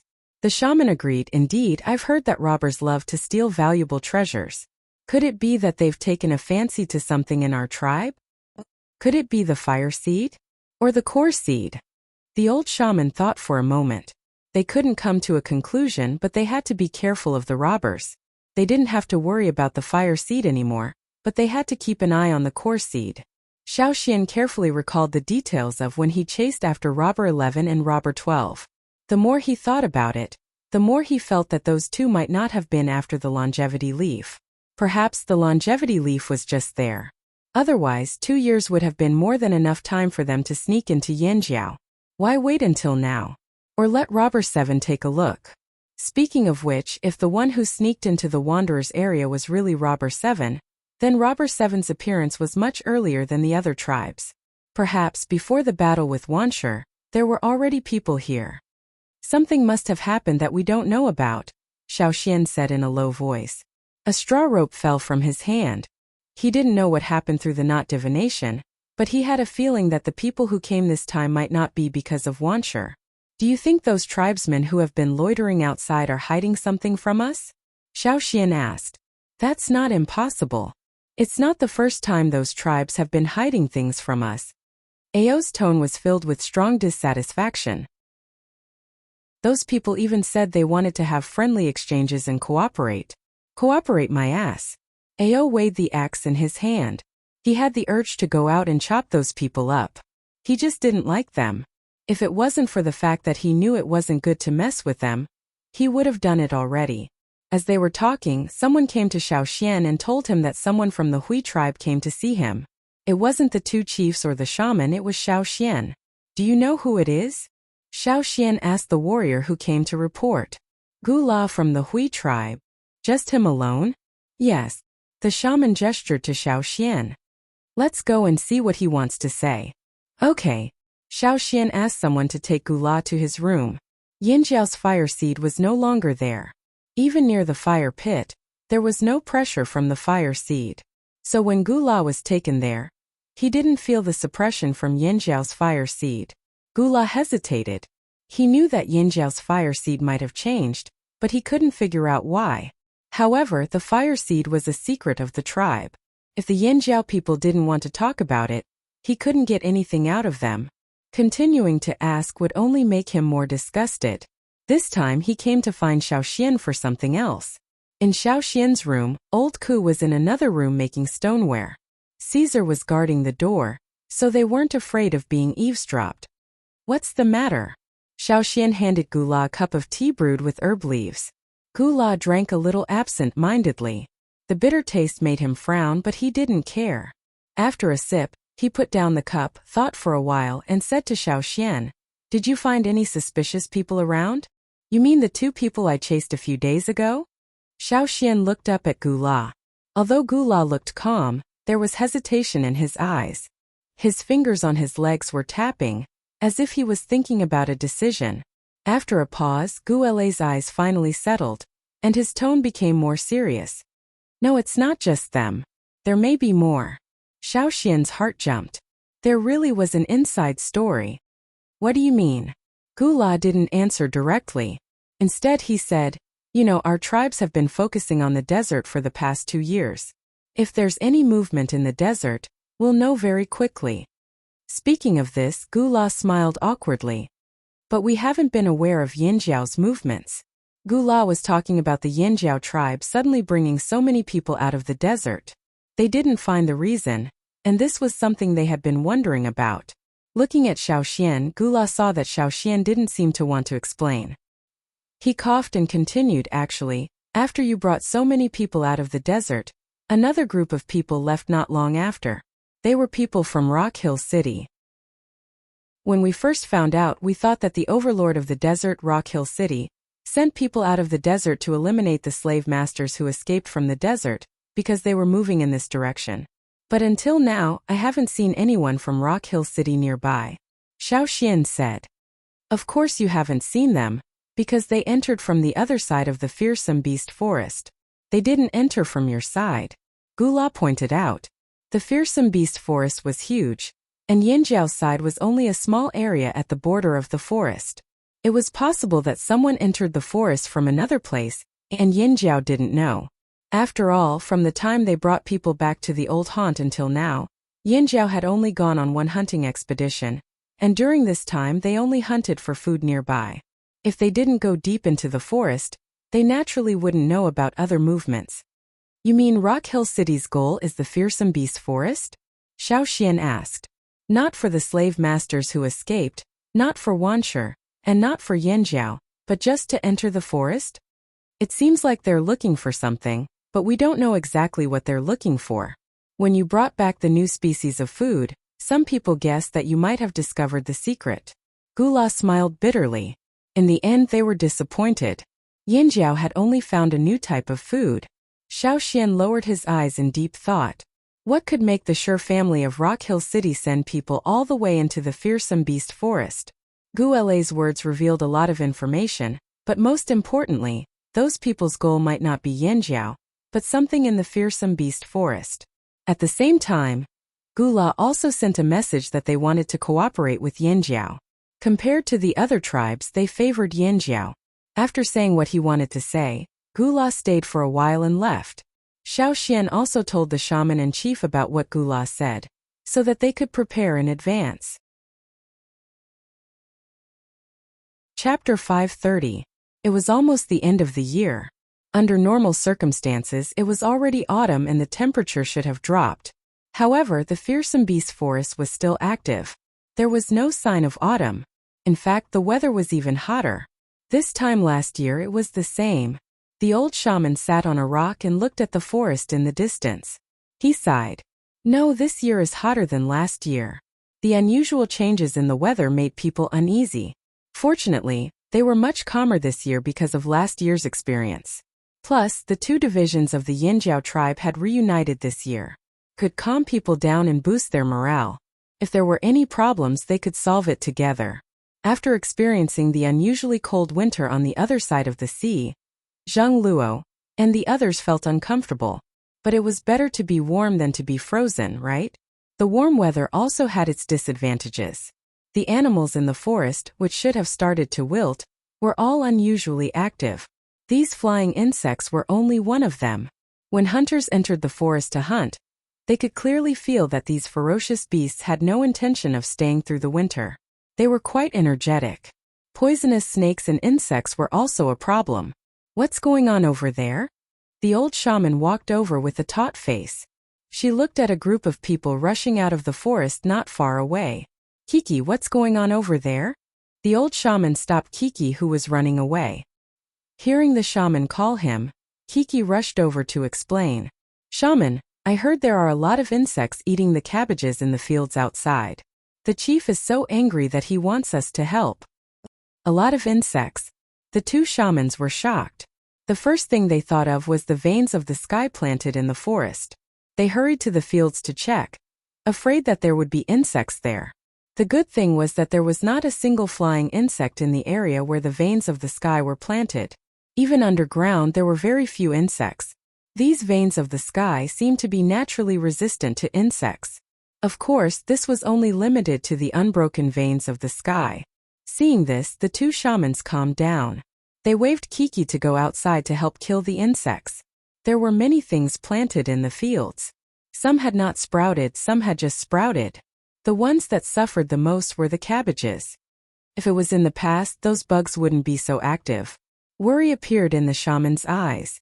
Excluding last year's situation at this time of the year, under normal circumstances, many of the insects in the forest would be preparing for winter and would not fly around in groups. Ever since the people of Yanjiao came here, they had never encountered such an insect disaster. Perhaps it was because of the weather, but these insects that had no intention of staying through the winter all came out to move around, as if they were welcoming another spring. In addition, Yanjiao's expansion of farmland outside the forest attracted a lot of flying insects. Previously, they had only seen a small wave of flying insects occasionally. The people guarding the fields could still handle it, but now that there were so many of them, they could not handle it. They could only rely on the help of more soldiers. When Xiaoxian arrived, the farm was in chaos. Swords, sabers, sticks, hammers, and so on were all huddled together noisily. Those flying insects were more than 20 centimeters long. Xiaoxian swatted one down with his sword and pinched it to take a look. It was a light green flying insect with a slight tinge of yellow. It had two large compound eyes, a slightly wide chest, a slender abdomen, and two pairs of almost transparent wings with crisscrossing net-like patterns. It had 5 pairs of slender legs with sharp claws. The front pair of legs were used for catching. When it landed on a leaf, these slender claws could firmly hold on to the leaf, preventing it from falling. These flying insects also had chewing mouthparts, so they could chew leaves very quickly. It was these flying insects that made the soldiers in the tribe so anxious that they wanted to fly into flames. They could handle large ferocious beasts, but when faced with so many small flying insects, they could not handle them all at once. Moreover, when these flying insects flew high, it became harder for them to kill them. Using arrows? That was not suitable either. These flying insects could not fly too high, but after all, the soldiers could not fly. Even if they could jump a little higher, it would be difficult for them to kill the insects. Sometimes, when there were too many insects, there would be too many people. When killing the insects, some people would jump into the air and crash into them. Not only did they not kill the insects, but they also made their own people dizzy. Someone thought of pulling a net, but the area of the farmland was too big. It was impossible to cover all the land in one go. Moreover, unless the seams of the net were made smaller, it would be useless against these flying insects. They could squeeze through the seams of the net. It was not easy to get rid of this wave of insects, and the busy people finally took a break. Someone went to weave a net. We can cover another batch today, but it's not a good idea to keep doing this. Mai looked at the gnawed leaves and said angrily. Xiaoxian also thought about it. Farming had to let the crops see Yangguang. A net that was too dense could block some flying insects, but it would also block Yangguang. It was not a safe method. Spraying pesticides. Not to mention that they had not developed it yet. Even if they did, no one could guarantee that the descendants of the dead insects would be healthy. The conditions were limited, and there was no way to study the ratio more precisely. It's up to us. Kiki, who was sitting at the side and panting, was sweating profusely. He had never felt that killing insects was so tiring. They had to kill the flying insects and pay attention not to step on the things planted in the ground. It was really difficult. Some people used a thick wooden board to hit the insects, but the effect was limited. You can make some small holes on the board, and then cut the bottom of the board to make a handle. That way it's easier to hold, Xiaoxian said. The eyes of the warrior holding the board lit up. He felt that this method was feasible, and then he took out his tools and started to cut the board. Some people were cleaning up the mess, picking up the dead insects on the ground and putting them together. because the stupid birds they raised did not eat these insects, and the other animals they raised were mostly vegetarians, they made the dead insects into fertilizer to fertilize the land. This also made the people in the tribe feel relieved. Little bug, come on. In the end, didn't you become fertilizer for the land? Xiao Xian looked around and walked back into the forest. He wanted to go to the casting room. It was nighttime. Because the cabbage in the field was no longer a secret, the surrounding area was not too tightly guarded. After experiencing the insect disaster during the day, the warriors guarding the farmland were a little tired. A figure sneaked in with the night, like a thin leaf blown by the wind.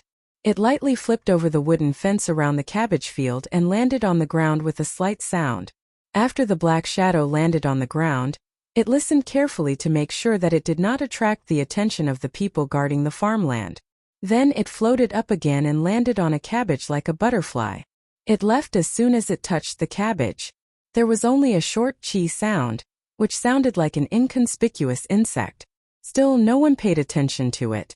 Hiding in the shadow of a cabbage taller than a person, the man took a cut leaf to his nose and sniffed it. This small leaf was cut from a cabbage ball near the middle. He had heard from the people in Yanjiao that the leaves near the middle of the cabbage ball were crisper and tasted better. He had been watching for a few days, and wanted to come and try the newly discovered vegetables in Yanjiao. Today he finally had the chance. He was a vegetarian and did not like meat. He put the small leaf in his mouth and tasted it. After chewing it carefully, he felt that it was quite good. It was crispy and fresh. After hiding for so long, he finally got something he was satisfied with. The 2 moons in the sky cast moonlight that was not very bright. From time to time there were clouds blocking the light. The guards who glanced inside did not notice that under a cabbage leaf taller than a person, there was a person hiding in the shadow that was darker than the night. After eating the leaf, the man looked around. When he jumped up, he quickly glanced around. Even though it was very dark, he could still see his surroundings clearly. He remembered that there was a bigger cabbage not far away, much bigger than the other cabbages around it. When he jumped up, he saw it from the corner of his eye. He decided to start with the biggest cabbage. He wondered how the people in Yanjiao would react when they found out that the biggest cabbage in the field was missing a cabbage ball in the middle. Thinking about it, he was looking forward to it. Chapter 531. His original goal wasn't Yanjiao. He only knew that there was a tribe in this remote forest.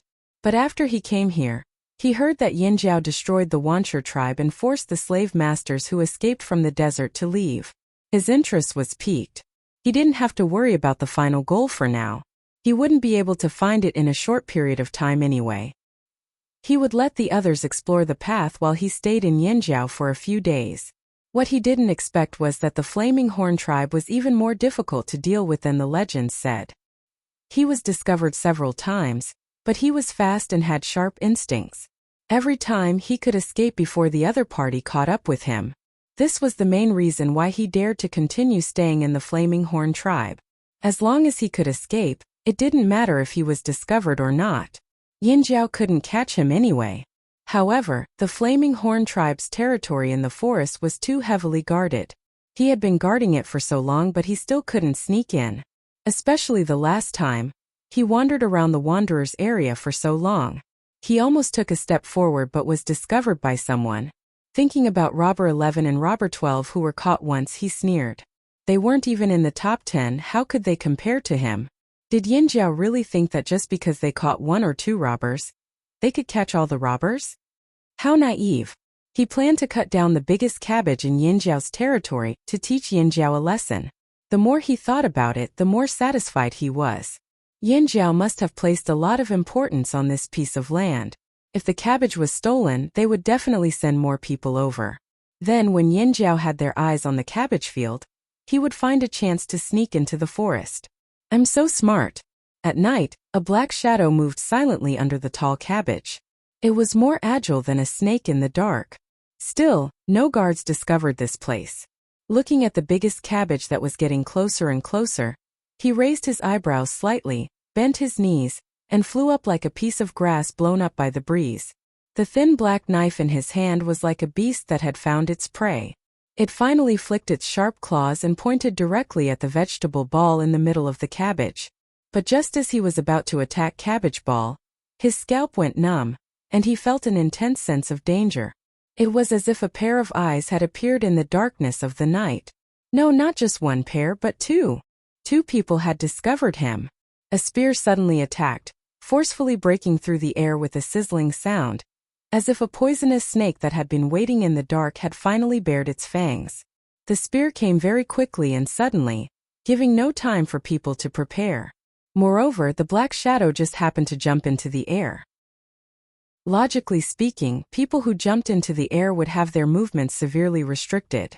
However, before the spear could reach it, the black shadow that leaped up was like a thin leaf that was suddenly pushed by another air current. It suddenly flipped over, almost sticking close to the spear, and then retreated safely without any injuries.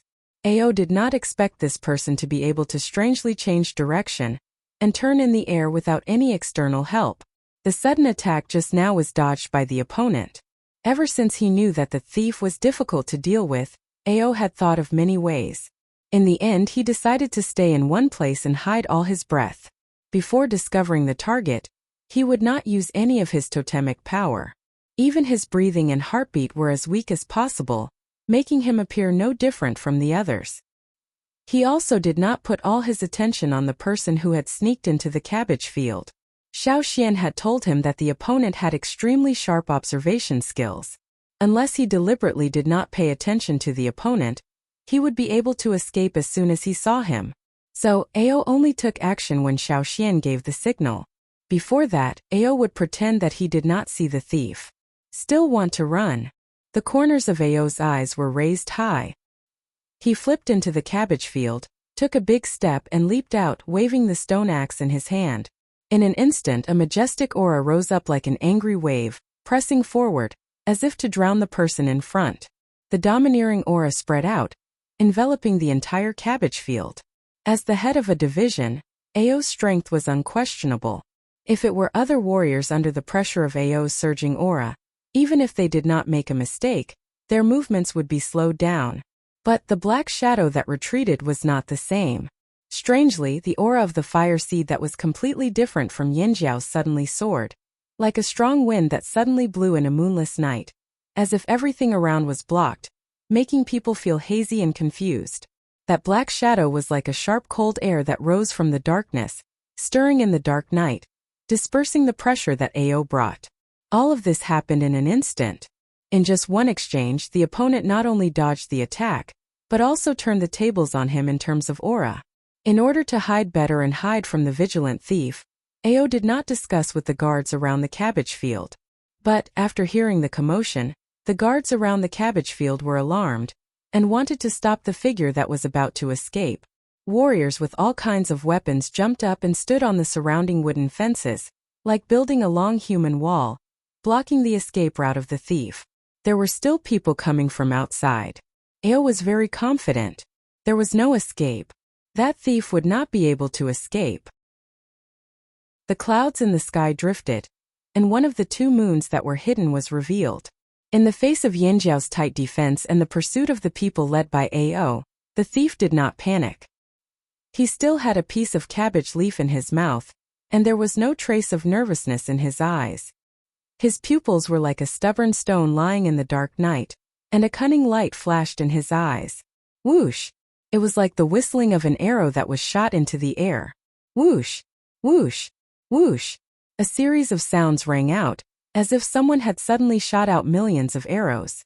However, this was only the sound emitted from that person's body. His totemic power suddenly erupted and rose to the peak in an instant. Under the urging of the fire seed's power, the air that spurted out from the inner layer of his skin was like a sudden miniature hurricane that rushed out of his pores. The person who landed on the ground squatted slightly, then suddenly shot up like a rocket that had its fuse ignited. Following the whistling sound, he flew out at an extremely fast speed and instantly distanced himself from Ao La, who was chasing behind him. The other party didn't flee in any other direction. He ran straight for the wooden fence at the edge of the vegetable field. The path he took was the shortest way to leave the vegetable field, and the row of Yanjiao soldiers in front of him didn't seem to be a threat to him. not taking a detour, but directly crashing into it. Seeing the figure rushing straight at them, the Yinjiao soldiers were shocked, but they still gripped the weapons in their hands tightly and prepared to block him. However, they heard an even more rapid whistling sound, like someone had whistled. The black figure that had rushed to the wooden fence suddenly turned in the air and rose up, then rushed out of the vegetable field again, breaking through the encirclement that had been painstakingly formed. The other party's sudden rise was completely out of the Yinjiao soldiers' expectations. It was too late for them to jump up and stop him, so they could only watch as the other party flew past them. With their leader leading the way and so many people, they couldn't stop a thief who ran into the vegetable field to steal vegetables. Aola looked at the figure that was getting farther and farther away, and his heart was filled with depression. He had heard Xiaoxian say that robbers were difficult to catch, and now he was experiencing it firsthand. Strange movements, erratic movements, and unexpected techniques. Was this what a robber was like? Under the moonlight, the person who had run out of the vegetable field smiled wider and wider. You want to catch me? You think I'm trash like Robber 11 and Robber 12, who couldn't even squeeze into the top 10. So what if you've been plotting an ambush? So what if you've discovered me? In the end, all you can do is watch me run away. Haha. Yinjiao, that's all there is to it. Just as he thought this, his eyelids twitched, as if a cold current was flowing through his hair and into his brain. He was so shocked that all the hair on his body stood on end. Who else? A whistling sound came from beside his ear, like a huge palm slapping him across the air, so fast that he couldn't change his direction. His pupils suddenly dilated as he tried to see what it was that was sweeping towards him. What was that? A net? No, it wasn't a net. No matter what it was, run. However, the net-like thing followed the black figure closely, and with the sound of air friction, it whipped the black figure in the air. Clang! The loud sound carried a lingering tremor. It exploded in the dark night and spread to everyone's ears, spreading to even further places. Everyone who heard this sound wondered if the person who was whipped by that thing would have his bones separated from his body and fall apart like the trembling aftershock. The black figure was sent flying by the huge net, and the whooshing sound from his body came to an abrupt stop, like a chicken that was suddenly strangled by the neck. Drawing an arc in the air, the black shadow finally fell to the ground, rolled a few times and stopped moving. Ao, who had jumped out of the vegetable field, looked at the motionless figure on the ground in the distance, and motioned for the others to quickly tie up the person, regardless of whether he was dead or alive. After giving the order, Ao looked at Xiaoxian, who was standing there. Xiaoxian stood there calmly, holding a strange-shaped thing in his hand. The lower end of the thing was like the handle of a large spear, and the upper end, just by looking at it, looked like a square net about the length of two people. However, if one looked closely, they would find that the net was fixed, not soft like a net made of straw. It was hard and connected to a long handle. Ao was surprised when he saw Xiaoxian go to the casting room and make this thing today. Seeing Ao and the others staring at him, Xiaoxian held the long handle and turned it, and the hard net in the eyes of the tribesmen above also turned. I'm here to hit flying insects. I didn't expect the first one to be a flying thief. Xiaoxian laughed. Chapter 532. Many people heard the commotion at the Yinjiao's cabbage field, but they didn't know what happened. They only heard the next day that the patrol team caught a vegetable thief. Are all thieves stealing vegetables these days? The wanderers couldn't understand. They thought that if they wanted to steal, they should steal the grains instead of the cabbage field, which was heavily guarded. Grains were better than anything that could fill their stomachs. What a strange thief. The few figures hiding among the wanderers were hesitant. They tried to find someone to investigate. Unfortunately, it was late at night. Usually, after dark, other than the patrolling warriors, everyone else would be resting in their houses. Even if they heard the commotion, they wouldn't go out to see if the patrol team didn't inform them. With their weak bodies, the slightest mistake could cost them their lives. Being too curious would kill them. Therefore, after the few figures asked around, they could only return with a stomach full of doubts. In a place where the patrol team and wanderers weren't paying attention, the few scattered figures gathered again. Who do you think was the one who was caught last night? A slightly low voice asked. Judging from the commotion last night, could it be Robber 7? From what I know, he seemed to have been interested in that vegetable field for a long time. Another hoarse voice said, as if his throat had been severely injured. It gave off a very uncomfortable feeling. Robber 7? Impossible. Absolutely impossible. If Xiaoxian was here, he would definitely recognize the owner of this voice. The one who spoke was Robber 11, who was caught by Xiaoxian before. Robber 7's escaping ability is the best among us. Even if he was discovered, he could still escape from Yanjiao's pursuit. It shouldn't be him, Robber 12 agreed. The first person who asked the question was silent for a while. He straightened up and looked around. But Robber 7 hasn't appeared yet. Although he doesn't like to move with us, he wouldn't refuse our invitation. Even if he didn't want to show up, he would have done something instead of doing nothing. Hearing this, the others fell silent. They really didn't believe and didn't want to believe that the person who was caught was Robber 7.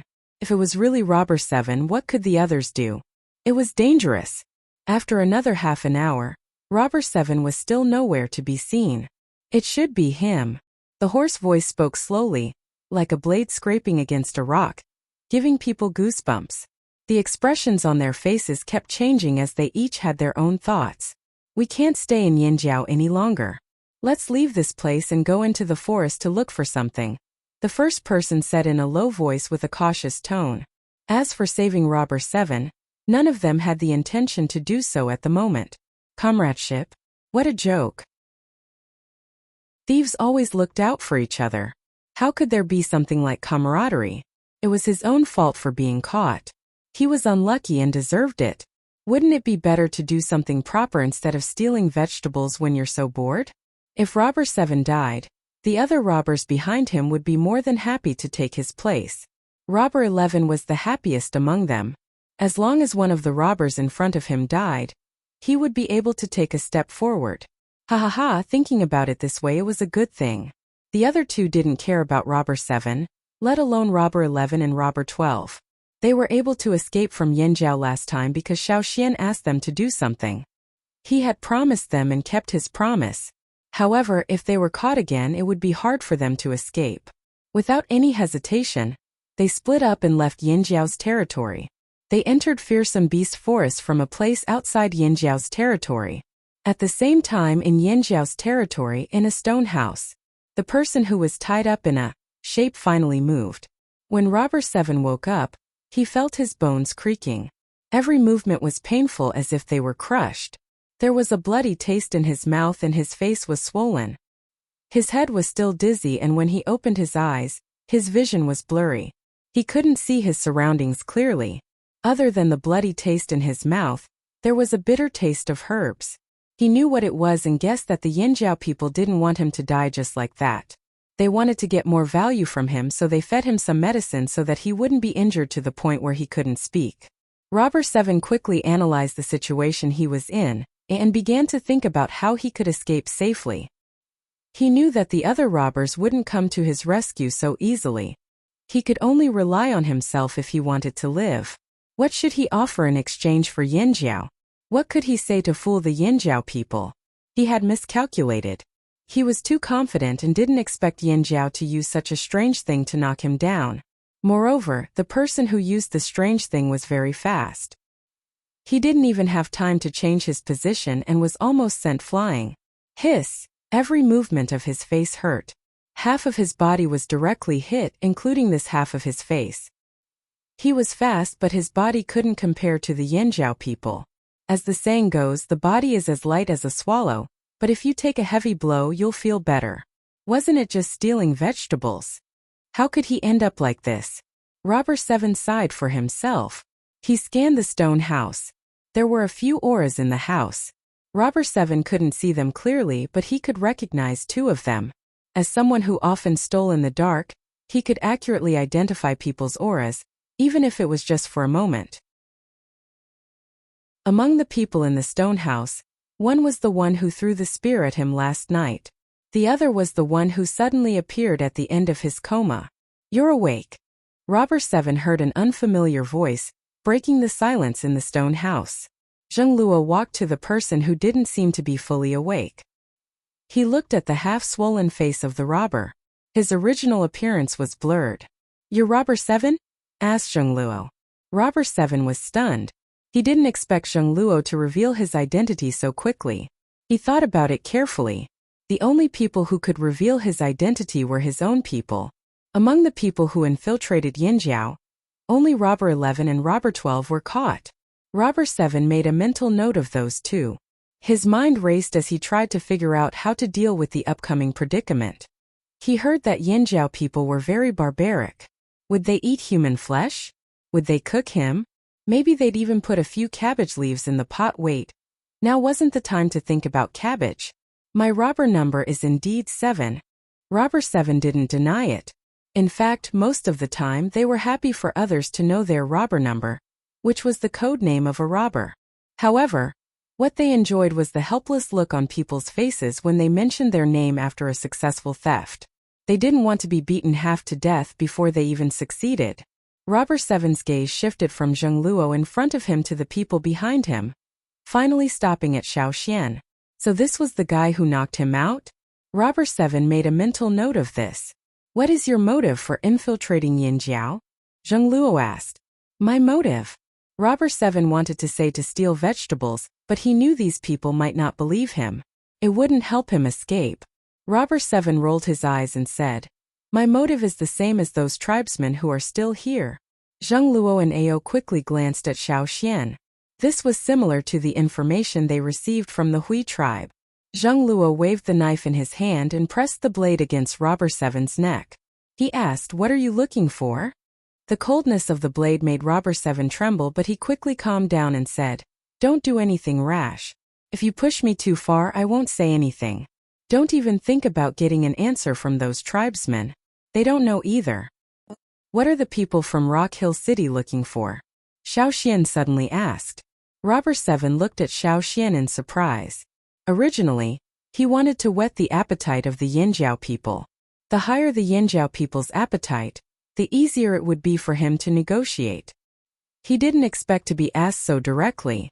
Although he was puzzled as to why Xiaoxian could say Rock Hill City directly, it was understandable when he thought about the tribesmen who were still here. This kid must have heard it from them, right? All of their actions were because of a single sentence from the people of Rock Hill City.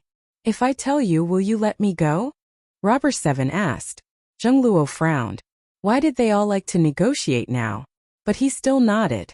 Sure. You agreed too quickly. I don't believe you. Robber 7 shifted his gaze to Xiaoxian. He felt this kid was unreliable. He continued to look at the two older shamans. His eyes darted back and forth between them. Sure. The old shaman nodded. Shaman. Ao disagreed. He felt these thieves should be crushed to death instead of letting them go. After they left, they would come back for a second time. The shaman raised his hand to stop Ao. He then looked at the old woman who was still sitting calmly. What do you think? Sure. The old woman said the same. Although they knew that letting this robber go meant he might come back again, compared to what they wanted to know, the two shamans felt this deal was worth it. They also wanted to know what Rock Hill City was up to. Did they extend their reach to Fearsome Beast Forest after taking over the desert? Robber 7's eyes lit up when he heard the word, shaman. If it was someone else, they might go back on their word. But if the shaman agreed, the possibility of going back on their word was quite small.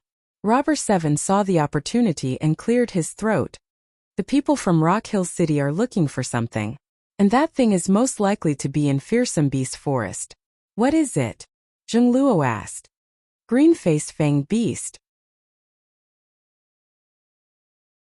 Chapter 533. Even the two shamans couldn't stay calm when they heard the name, let alone Zheng Luo, who was standing in front of Robber 7. That was why when Robber 7 said the name, Zheng Luo couldn't hide the shock and excitement in his eyes. At the same time, the people who spoke were no better than Zheng Luo and the rest. Robber 7 wanted to see the Yinjiao people's confused expressions, not what. So it's them. Obviously they already knew about it. Didn't they say that other than the people of Rock Hill City, no one else knew about it? Even the arrogant slave masters in the desert, other than the Sher family in Rock Hill City, no one else knew about it, let alone the tribesmen outside the desert. How did the Yinjiao people know about it? Robber 7 was bewildered. Xiao Xian didn't expect Robber 7 to give such an answer. If they didn't believe that Yanjiao people who knew about the green-faced fang beast wouldn't leak information, they would have suspected that there was a spy. Xiao Xian found out about the green-faced fang beast from Gongjia Heng. Then, how did the Shi family in Rock Hill City know about it? If they knew, why didn't they send people to search for it? The Shi family never looked for the green-faced fang beast before? Asked Xiao Xian. Robber 7 recovered from his shock. He thought about it and decided not to hide it. He couldn't put himself in an advantageous position. The Yanjiao people knew more than he expected. Now he could only use more information in exchange for Yanjiao's promise. Actually, the Shi family in Rock Hill City had sent people to search for it a long time ago, but they couldn't find it. Rock Hill City used to be the city that sent the most slaves out of all the desert cities. But because there were other people in the desert, Rock Hill City didn't want to make a big deal out of it, said Robber 7. Xiao Xian remembered a long time ago, where he first met Shi Shu. There was a slave stronghold there, and Rock Hill City definitely had more than one stronghold outside the desert. He used to think that they were just recruiting slaves and expanding their army. Now that he thought about it, they might be looking for the green-faced fanged beasts. Before Yanjiao came to the fearsome Beast Mountain Forest, other people rarely came. Naturally, they didn't notice anyone entering the forest. When Yanjiao came back, it happened to be a few years before Rock Tomb City planned to unify the desert. They didn't have time to care about the fearsome Beast Mountain Forest, so they didn't see anyone entering the mountain. Besides, the ferocious Beast Mountain Forest was huge. Even if the Yanjiao hunted, it was impossible for them to travel through the entire ferocious Beast Mountain Forest. It was possible that no one else had entered the forest. Now that the situation in the desert had been settled, the other side once again began to act without any scruples. However, Xiao Xian felt that Rock Hill City's operation this time was a little too rushed. Green-faced fanged beast, what does it look like? Zheng Luo and Ao's breathing quickened. Ever since they found out that the green-faced fanged beast's blood could be used to forge good weapons, they had been thinking about it. Unfortunately, they couldn't find it. If they could get more detailed information about the green-faced fanged beast, it would be easier for them to find it. Robber 7 didn't show it on his face, but he was already thinking about it. So the Yanjiao people didn't know what the green-faced fanged beast looked like. Instead of looking for it himself, why not tell the Yanjiao people and let the Yanjiao people go through the trouble? Then when they found it, he could steal it himself. Robber 7 thought to himself. It was said that once the scar was healed, one would forget the pain. This person was still tied up and he was already thinking about how to steal the next time. I've seen a drawing and memorized it, but my hands are tied up. How can I draw it for you? Robber 7 lifted his chin and pointed at the straw rope that tied him up. This kind of rope was too strong. The more he struggled, the tighter it became. It was a terrible feeling to be unable to move. Zheng Luo looked at the two shamans. Seeing that they nodded, he went over and untied the vines around Robber 7's arms. Xiao Xian took out a leaf that was half the width of his arm, and handed it over with the beast ink brush and paint. He had already prepared this beforehand. He originally planned to pry something useful out of Robber 7's mouth. He didn't expect Robber 7 to have no intention of hiding anything and even brought such a surprise. Robber 7 loosened his grip and asked Zheng Luo to untie the vines around his legs. Otherwise, he wouldn't be able to draw well in this uncomfortable position. After some thought, Zheng Luo tied Robber 7's legs. This time, he didn't tie them up in the shape of the Chinese character, or fasten them to a wooden stake. Instead, he made him sit on the ground. Draw properly. Ao's patience with this bandit was running out. He felt that Robber 7 was too cunning and couldn't be trusted. If it wasn't for the shaman's promise not to kill him, he would have chopped him down with his axe. Robber 7 ignored Ao's murderous aura. He knew that the two elders in the house were of high status, but he didn't understand why there were two shamans in Yanjiao. No matter what, since the two shamans in Yanjiao promised to let him go, as long as the information he provided was worth it, the two elders would definitely keep their promise. Hence he wasn't in a hurry. Robber 7 twisted his wrist and frowned. When he moved his arm, he could still hear the bones in his body creaking. The beating he received last night was too heavy. One of his arms was fractured and he couldn't draw, so he could only use the other. Enduring the pain, Robber 7 picked up the brush and dipped it in paint. He recalled the painting that he had seen before and started to paint it one stroke at a time in a serious manner. For the sake of his own escape and for Yanjiao to find the item as soon as possible, he didn't intend to play any tricks. He was still waiting for Yanjiao to find the item so that he could steal it and trade it with the Sure family in the desert for something better. However, as Robber 7 drew, he stared at the two leaders with wide eyes. Their expressions were getting worse and worse. "All right, I'm done." Robber 7 looked at the result of his drawing and nodded in satisfaction. Just as he was about to continue negotiating, he raised his head and saw the two people standing beside him with dark faces. Whoosh! The two leaders attacked almost simultaneously. One held a knife and the other an axe. They came at Robber 7 from each side. "Wait!" Robber 7 quickly shouted. He was injured and couldn't dodge easily. He didn't understand why the two had such a reaction. He was anxious. The tip of the knife and the axe were on both sides of Robber 7's neck. In the next moment, his head would be separated from his body. No matter how calm a robber was, under such a murderous attack he couldn't stay calm. "You Yanjiao broke your promise. How can you go back on your words? How can you face your totems? We didn't keep our promise? Why don't you take a look at what you've drawn? How dare you fool us?" Ao held his breath. His nostrils flared and his hot breath came out like an angry bull. "When did I fool you?" Robber 7 was furious. He had drawn exactly the same. "The drawing I saw was exactly like this. I swear on my name as a thief." Robber 7 straightened his neck, his face full of dissatisfaction. "How dare you accuse me of drawing so well? You don't know how to appreciate it. Yanjiao people are really vulgar. They're just like those small tribesmen living in the border areas." Both sides were red in the face and neck as they confronted each other. The shaman, who was sitting on the side, coughed awkwardly and signaled Ao and Zheng Luo to put down their knives and axes. She then looked at the drawing that Xiao Xian handed over. Ao wanted to say something, but the shaman gave him a look. Ao didn't understand at first, but after calming down and thinking about it, he understood. He couldn't help but blink a few times. Xiao Xian knew Ao quite well. Ao would only blink uncontrollably when he felt guilty. Xiao Xian also knew what the shaman meant.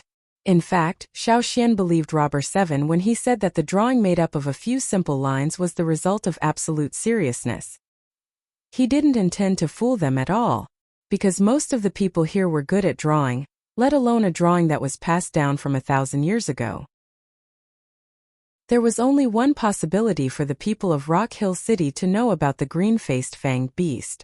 Someone from the group that came 1,000 years ago knew about it. Therefore, the person who drew the green-faced fanged beast must be someone from 1,000 years ago. Based on this, Robber 7's words could be trusted. Ao and Zheng Luo understood. If this was a few years ago, they would have drawn the same thing but not as good as Robber 7's drawing.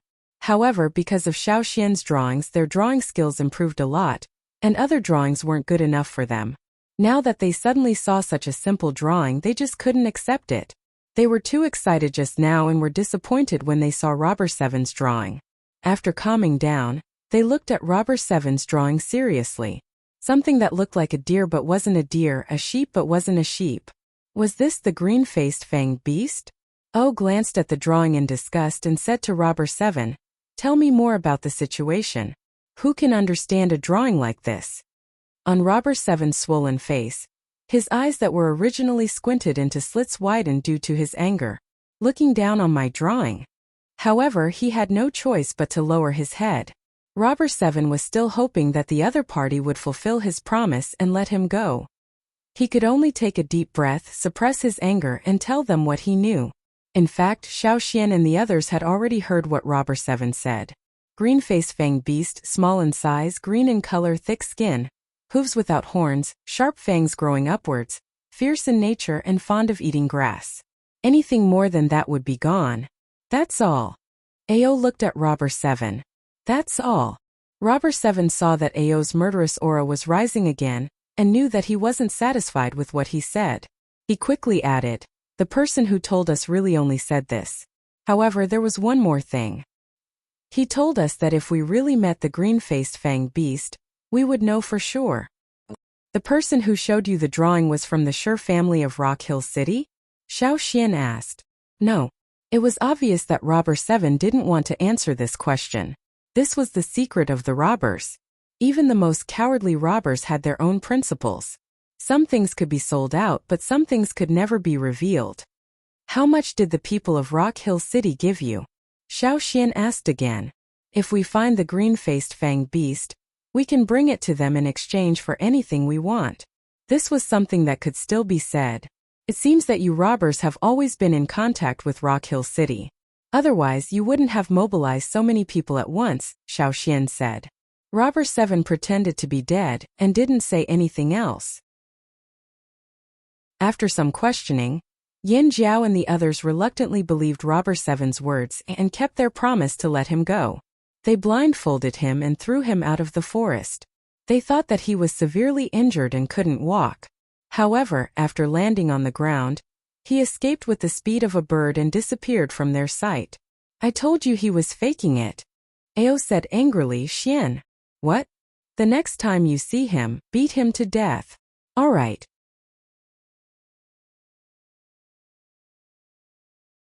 Chapter 534. Ao, Zheng Luo and the others couldn't wait any longer after knowing that Rock Hill City's goal was to find the green-faced fanged beast. In their opinion, the green-faced fanged beast was equivalent to a higher-level weapon. With a higher-level weapon, the tribe's combat power would greatly increase. Who wouldn't want to find it? Since the Sure family of Rock Hill City had sent people to Fearsome Beast Forest to search, did it mean that there really was a green-faced fanged beast in Fearsome Beast Forest? Not necessarily. However, if there was a place on this continent where the green-faced fanged beast could be found, it would be Fearsome Beast Forest. There were no other places that were suitable for the beasts to live in. Searching for the green-faced fanged beast was definitely not an easy task. Otherwise, the Sure family of Rock Hill City wouldn't have sent so many people into Fearsome Beast Forest. They even hired robbers, who were good at excavating treasures. Is there really a green-faced fanged beast in Fearsome Beast Forest? After so many years, the people of Rock Hill City still haven't found it, right? Tower said. Not necessarily. Even if they did find it, as long as they don't say anything, no one would know. If there really isn't one, Rock Hill City has existed for almost 1,000 years. Why would they keep an eye on Fearsome Beast Forest? Generations of rulers of Rock Hill City had sent people to search for it. This meant that they had never given up on the forest. If there really wasn't one, why would they be so persistent? Rock Hill City hid too well. If it wasn't for the chaos in the past 2 years, no one would know that Rock Hill City had been brewing a huge conspiracy. No one knew the true strength of Rock Hill City. Perhaps they had even more trump cards up their sleeves that no one knew about. That's true. Then what are we waiting for? Let's go find it. I'll be the first to join. Duokong couldn't wait. No rush. Xiao Xian looked in the direction of the tribes outside the forest. Those people haven't been dealt with yet. Since the Hui tribe expressed their intention to cooperate, Yinjiao was naturally willing. No matter how arrogant they were, they didn't think that they could challenge the other tribes at the same time. It was a good thing to form an alliance. Go tell Gula to prepare to enter the forest, Xiao Xian said. What if the other tribes want to go with us? Gigu asked. Then let them show their sincerity. Among the people from the Hui tribe who came to Yinjiao, there were actually 2 factions. One faction supported abandoning the other tribes and joining forces with Yinjiao, while the other faction believed that Yinjiao was not worth cooperating with. They only had strength and might be a little scheming, but they were far inferior to the other tribes. However, in the end they still decided to choose Yinjiao. First of all, although they said that they were cooperating with several other tribes, their relationship was not that good. Usually, they did not have close contact with each other. Most of the time, they still needed to inquire about information on their own, so they did not get many benefits. Secondly, they could no longer tolerate those people's overly cautious and hesitant style of doing things. In recent years, the people of the Hui tribe only felt that something big might happen. The shaman of the Hui tribe also predicted that there might be a huge change in the near future. He wasn't sure when, but he was sure it wouldn't be far away. This made the Hui tribe, who lived a peaceful life on the grasslands, unable to remain calm. Something that could affect them was definitely not to be underestimated. Unfortunately, up until now, the progress was really disappointing. They could not wait any longer. On this day, several people of the Hui tribe were arguing about cooperation with Yanjiao. Since Gu La went to find Xiaoxian, many days had passed, but Yanjiao still did not give them a satisfactory answer. Some people started to get anxious. Didn't they see that the other tribes were laughing at them? They didn't even want to go out, afraid that once they went out, they would see a circle of mocking faces. Just as they were complaining, Gigu came over. Pack up, we're going into the mountains. Into the mountains? Gu La's eyes lit up. When Gigu said go into the mountains, it was definitely not to hunt, but to look for something. Do you already know what you're looking for? He, who was at the side, asked with uncertainty. Gigu did not answer directly, but gave him a meaningful smile. Almost as soon as Gigu left, the people of the other tribes rushed to the Hui tribe's place to ask. When they found out that the Hui tribe was going into the mountains with the Yanjiao people, they could not sit still and went to find the leaders of Yanjiao. They did not believe that the Yanjiao people would know what Rock Hill City was looking for. They only wanted to go with them because they wanted Yanjiao to lead the way. After living outside the mountains for a long time, they would definitely feel uncomfortable after entering the forest. Fearsome beast forest would not give them enough time to adapt. If they went in rashly, they would easily lose their lives. As for Yanjiao's sincerity, they also understood that Yanjiao wanted a guide fee. This was easy to negotiate. Thus, the three leaders took the promises of those people and went to find Xiaoxian. A large boat from the Longboat tribe, half a cart of jade from the Mang tribe, half a cart of silk cloth from the Eight Limbs tribe, a strong bow from the Tianshan tribe. After listening to the three team leaders, Xiaoxian raised his eyebrows. Let them double the original amount. Huh. Not just the three leaders, even the two leaders who had been listening felt that Xiaoxian's demands were too high. Those people might not agree, said Zheng Luo. Disagree? If they don't agree, then scram. Give them 2 days to come up with an answer. Otherwise, let them leave on their own, said Xiaoxian calmly. After some thought, Ao nodded. Let's do that. Those people had been here for so long. Did they really think that Yanjiao would tolerate them forever? They thought that Yanjiao cared about them. 2 days later, the three leaders came back with the results of their discussion. The other tribes have all agreed. Only the Tianshan tribe refused. They've already left. Looks like they plan to enter the mountains themselves. Duokong felt refreshed when he thought about the other tribes' dark faces. Did they really think that Yanjiao was free? They were just a little late in collecting the fees. Oh, by the way, the people of the Hui tribe said that they would send a batch of good horses from the grassland after this incident.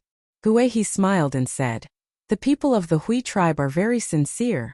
The other tribes had already sent people back to prepare things. Other than those who planned to enter the mountains with Yanjiao, they would also leave a few people behind to deliver the promised sincerity.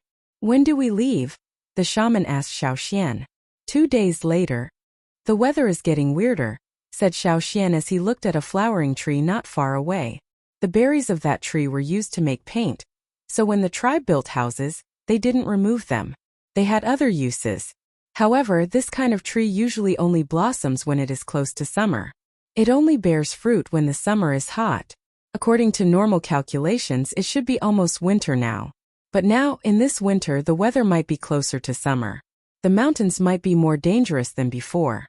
The ferocious beasts that had their lives disrupted might be more irritable, so they had to be extra careful. Entering the mountains at this time, they might encounter some dangers that they wouldn't have encountered in the past. They were only going to explore the mountains, but they weren't going to hunt, so they didn't need to bring a lot of people. This time, Xiaoxian planned to only bring 5 people, but with the addition of the other tribes it would be a lot more.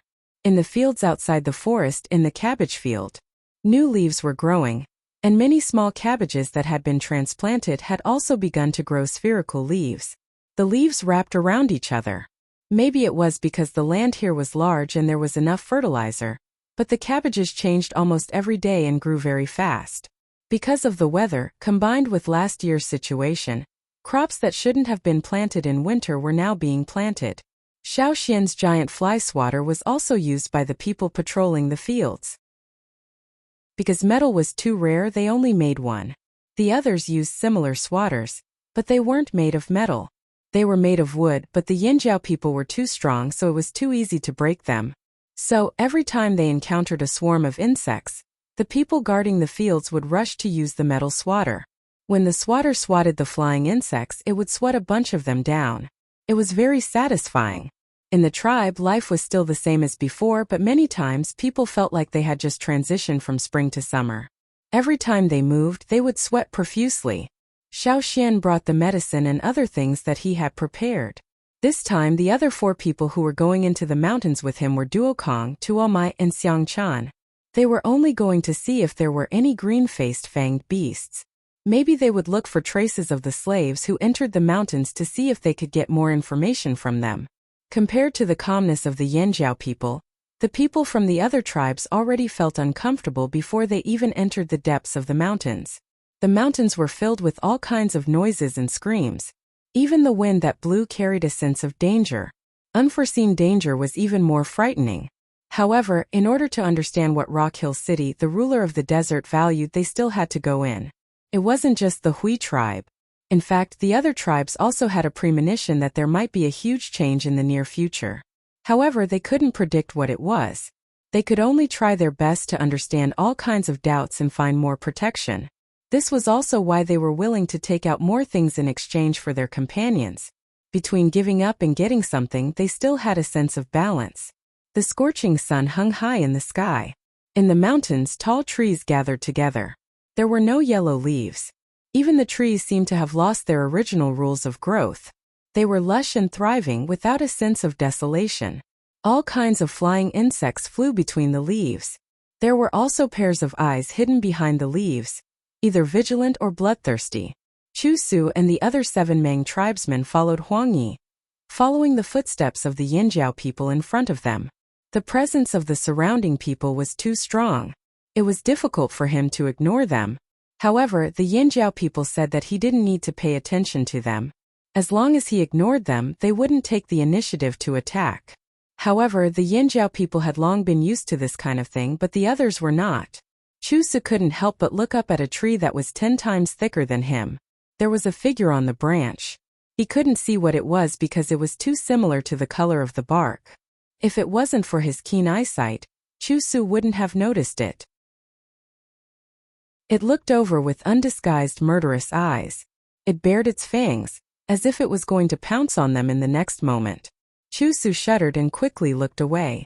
He didn't look at the eyes on the tree.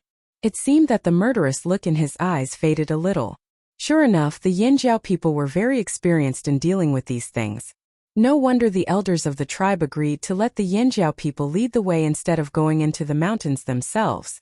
It really saved them a lot of unnecessary trouble. Chapter 535. It was said that a long time ago, most of the tribes lived in the mountains and forests.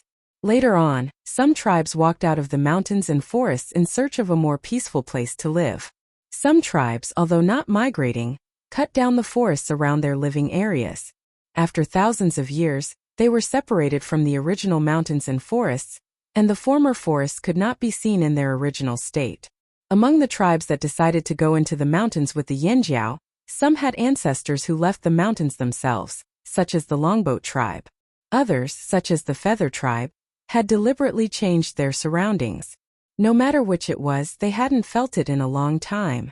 Moving in a place like this, isolated from the rest of the world, full of ancient trees, wild grass, fearsome beasts and poisonous insects, was like returning to the most primitive state of savagery. They were wearing clothes made of finely woven linen and silk cloth, which made them feel particularly out of place as they walked. For the people of the various tribes who had always wanted to leave their barbaric state, this was indeed a very special experience. Looking at the 5 Yinjiao people in front of them, they still looked normal. Although they wore clothes made of cloth, most of them were made of animal skin. Normally, they didn't feel anything special, but after entering the mountains, they could clearly feel the changes in the Yinjiao people. They seemed to have blended into the forest, and there was no sense of awkwardness. It was as if these people were born to belong in the mountains. Rather than saying that they were hunters who were good at surviving in the mountains, It was more accurate to say that they were humanoid beasts that roamed freely. Yes, the people of the various tribes were beginning to feel the beastly nature of the Yanjiao people. Especially after seeing Duokong tear apart a beast that had pounced down from a tree with his bare hands. The bloody visual impact was even more intense.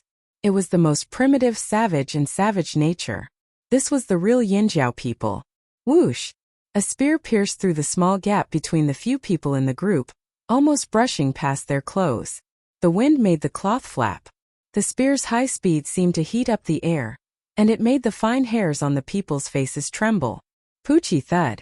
The sound of a sharp weapon piercing through flesh, and the sound of a nail piercing into a tree sounded at almost the same time. The people who thought they were going to be pierced by the spear stiffened and slowly twisted their bodies to look in the direction of the sound. There, a strange-looking animal was waving its bamboo-like limbs, twisting its body as if trying to break free. However, a spear pierced through its neck, nailing it to the tree trunk. Brownish-red blood flowed out of the wound. The grayish-brown animal that looked like a dried leopard gradually slowed down its struggling movements until it stopped moving. Looking at the animal's claws, they were like nails. Many people in the group swallowed their saliva. How did it move when it looked like this? Just now, he didn't even hear much of a commotion. By the time he heard the sound and prepared to defend himself, the spear had already arrived. What is that? Someone from the feather. It's a normal beast in the mountains. Xiao Xian walked over and pulled out the spear that was nailed to the tree trunk. Don't get scratched by them. They are poisonous. We usually don't eat them. No one asked if they could eat it. Seeing Xiao Xian's incomparably calm reaction, many people in the group were already complaining in their hearts. They already lost their appetite when they saw the beast, let alone eat it. In fact, many people in the group had been to the desert. It was reasonable to say that there were many desert beasts. They had experienced the desert and should have been mentally prepared. But the mountains were different from the desert. Killing people was different from killing beasts. In the desert where the slave owners lived, there were too many dead places. Sometimes there were no living creatures. As long as they were a little cautious, they could avoid most of the dangers. But it was different here. There was life everywhere, full of vitality and full of killing intent. It was impossible to guard against. If they had to deal with every kind, they would die of exhaustion. This was the world of fierce beasts. Screech! A few eagle cries came from the sky. The faces of several people from the Hui tribe suddenly changed. They could feel the anxiety from the eagle's cries and wanted to climb up the tree to see what was going on. The foliage here was lush, almost covering the sky above. Only some fine yangguang shone through the narrow gaps between the leaves. No need to look. Your eagles must have gone the wrong way and entered the territory of other fierce beasts. Xiao Xian guessed without looking. Tell them not to fly around and follow the original route. Be honest and don't fight with those fierce beasts. It won't be good if they attract more birds. Xiao Xian explained. Gula quickly nodded and climbed up the tree. He whistled to the sky and waited for the giant mountain eagles to fly down. He gave them a few words of advice before returning to the group. In the mountains, there are many places you have to pay attention to. Some areas are surrounded by fierce beasts. Don't wander around. You have to see if you can deal with those beasts. If you enter the territory of a fierce beast that you can't beat and kill its prey, then you're out of luck. Xiao Xian led the way while explaining to these people who had never lived in this mountain. If they could learn more about it, they could avoid trouble. But how do we know where the fierce beasts are and where we can't mess with them? Someone in the group asked. Don't you have us? Xiao Xian said. We haven't really entered the heart of the ferocious beast mountain forest yet. We Yinjiao know more about this place. As long as you follow our instructions, you can avoid some unnecessary trouble. So they had to go wherever the Yinjiao told them to go? The people who heard Xiao Xian's words were unhappy, but they could only follow the instructions of the Yinjiao people in the ferocious beast mountain forest. After all, they had no experience surviving in the ferocious beast mountain forest. I just hope you can lead the way, Huang Yi of the Mang tribe said. That's for sure. Don't worry. As soon as Xiao Xian's voice fell, they heard cracking sounds not far away. It was the sound of branches and vines breaking, and it was getting closer and closer. A huge beast's head suddenly rose from the ground, emerging from under the crisscrossing vines and branches. The lines on the surface of its body were like cracks on the bark of an ancient tree. Its 2 huge nostrils were big enough for people to crawl in directly. The low growls of the beast sounded like muffled thunder. Such a huge vicious beast was so close to them, yet it was hidden so well. They didn't feel its breath at all just now. The people in the group glared at Xiao Xian. This guy just told them not to worry. What was this? Not to worry, my ass. They almost peed their pants, okay? As if he knew what the people in the group were going to say, Xiao Xian lifted his chin and pointed at the fierce beast. Don't just look. Do it. It's tonight's dinner. The others. Without waiting for the others' reactions, the 5 Yinjiao people had already picked up their weapons and rushed over. Roar! The giant beast let out a roar of provocation. On the other side, Xiao Xian's group of 5 exploded with their peak totemic power at almost the same time.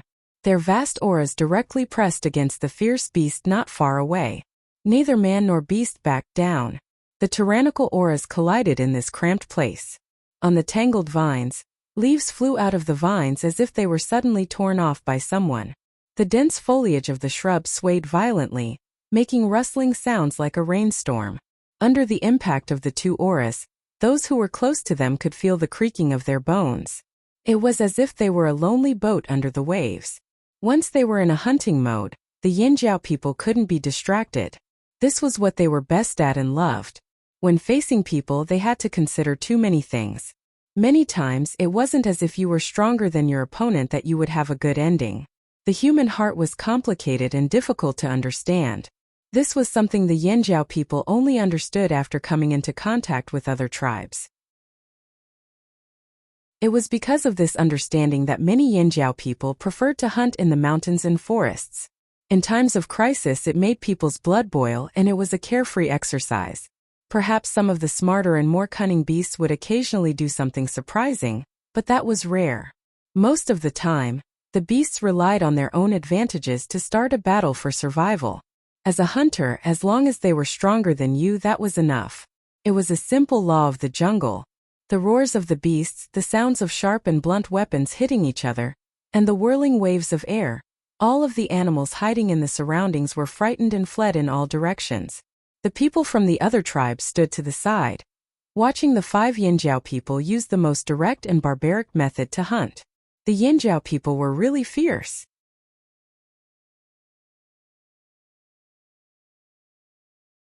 Chapter 536.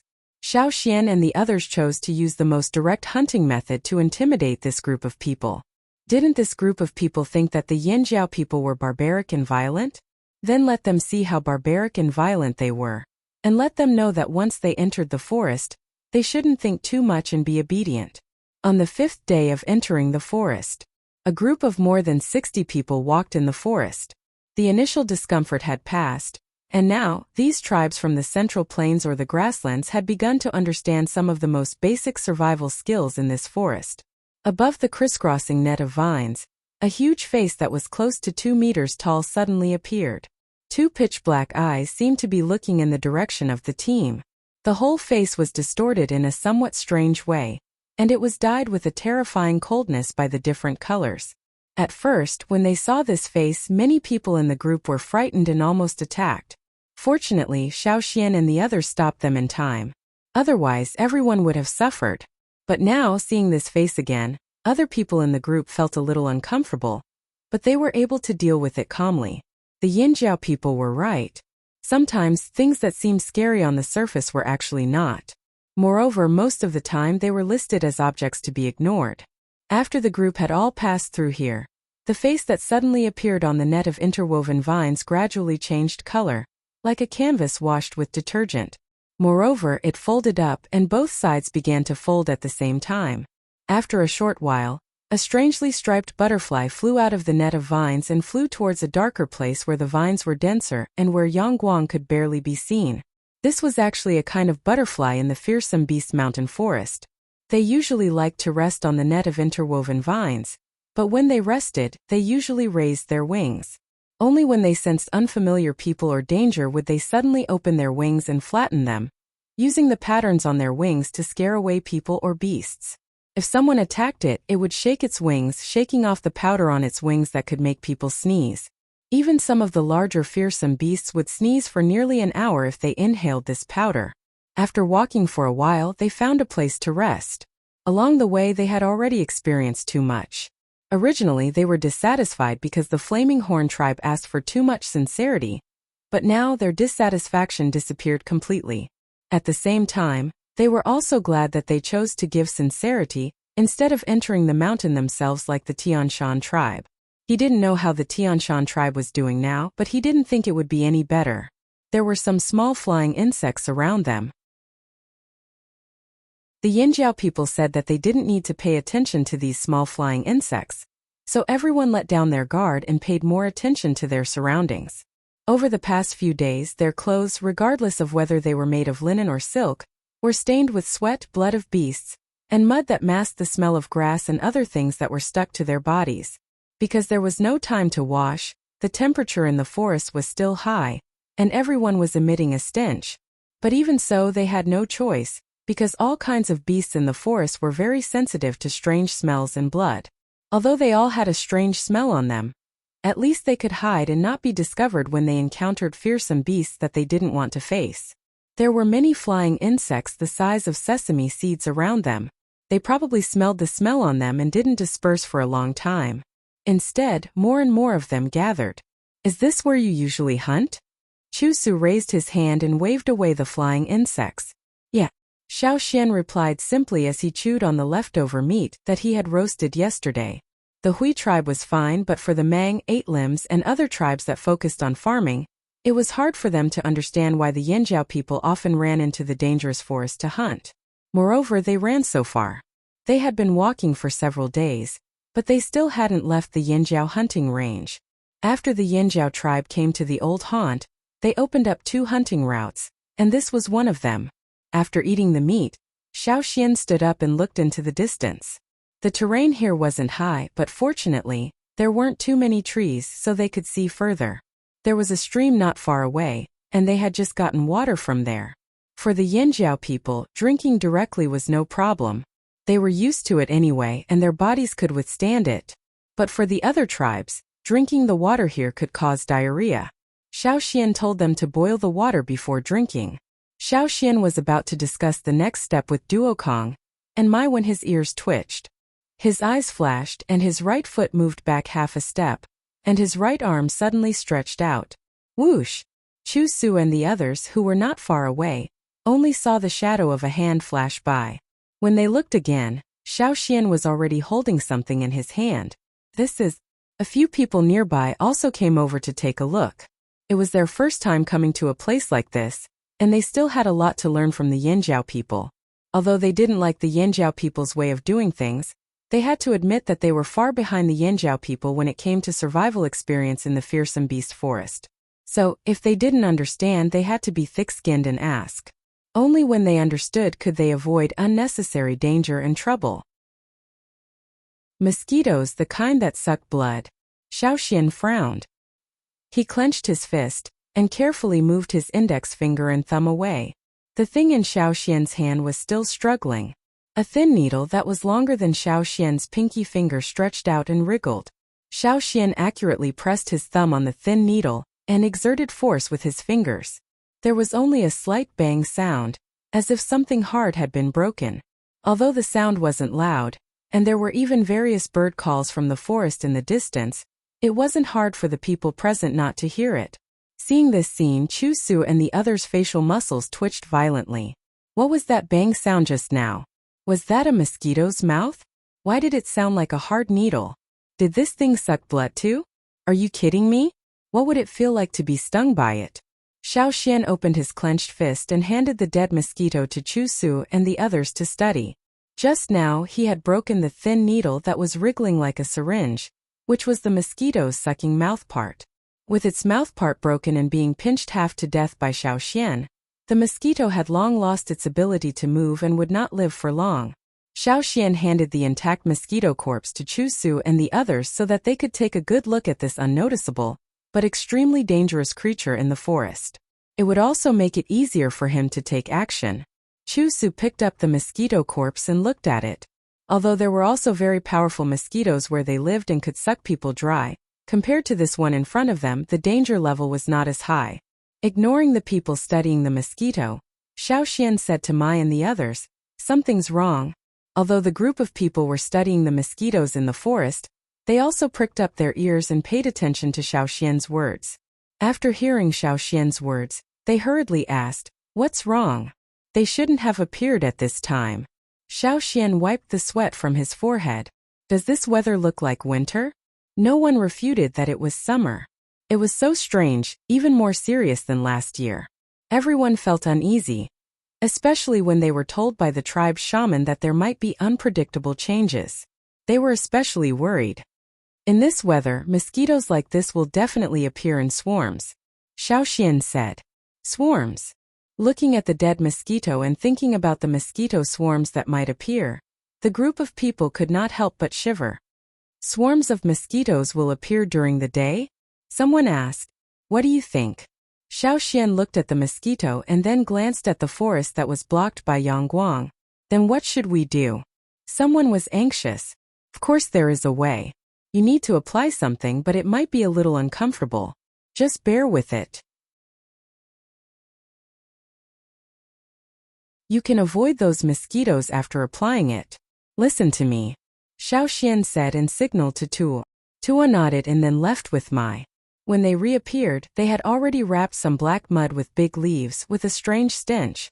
Looking at the black mud handed over by the Yinjiao people, the faces of the people of several tribes darkened.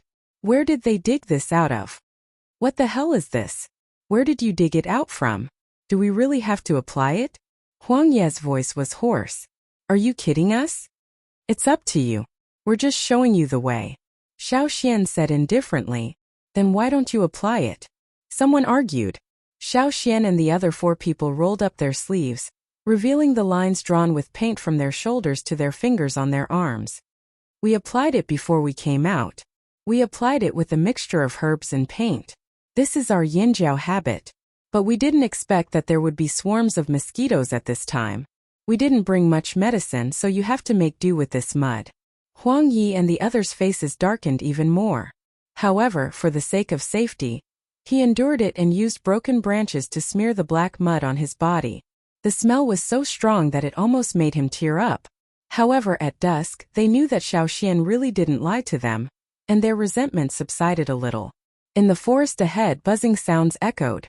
Even if they didn't go there, they knew the possible situation over there. They couldn't tell how many mosquitoes there were just by the sound. Let's keep going. There's still some distance to the place where we'll rest tonight. The Yinjiao leading the way didn't stop, so the people behind had to keep up. The buzzing sounds in their ears were getting louder and louder. They could clearly hear the flapping of the mosquitoes' wings as they flew by, stimulating everyone's eardrums. Everyone's tense nerves jumped. Although the light was dim with their eyesight, they could still see the needle-like mouths on the mosquitoes. There were too many of them. The mosquito swarms in front of them were almost all over the forest. From the ground to the branches above, they were all flying mosquitoes. They all blocked their sight. However, every time a mosquito flew by, it would avoid the people walking over and wouldn't jump up to bite them. Everyone's hanging hearts gradually relaxed. The breath they had been holding in was also slowly released. I told you we're right to listen to us, Xiaoxian, who was leading the way in front, said.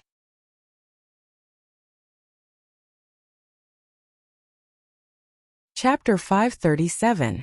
The team rested in the cave they had planned for the night. They had found this cave when they were hunting, but it was too small to store bigger prey. After comparing a few places, Yinjiao's hunting team chose another place as their resting point, and this one was used as a backup. Xiaoxian and the others would not take these people to the resting place of their own hunting team. They could only come here or they could sleep in the open.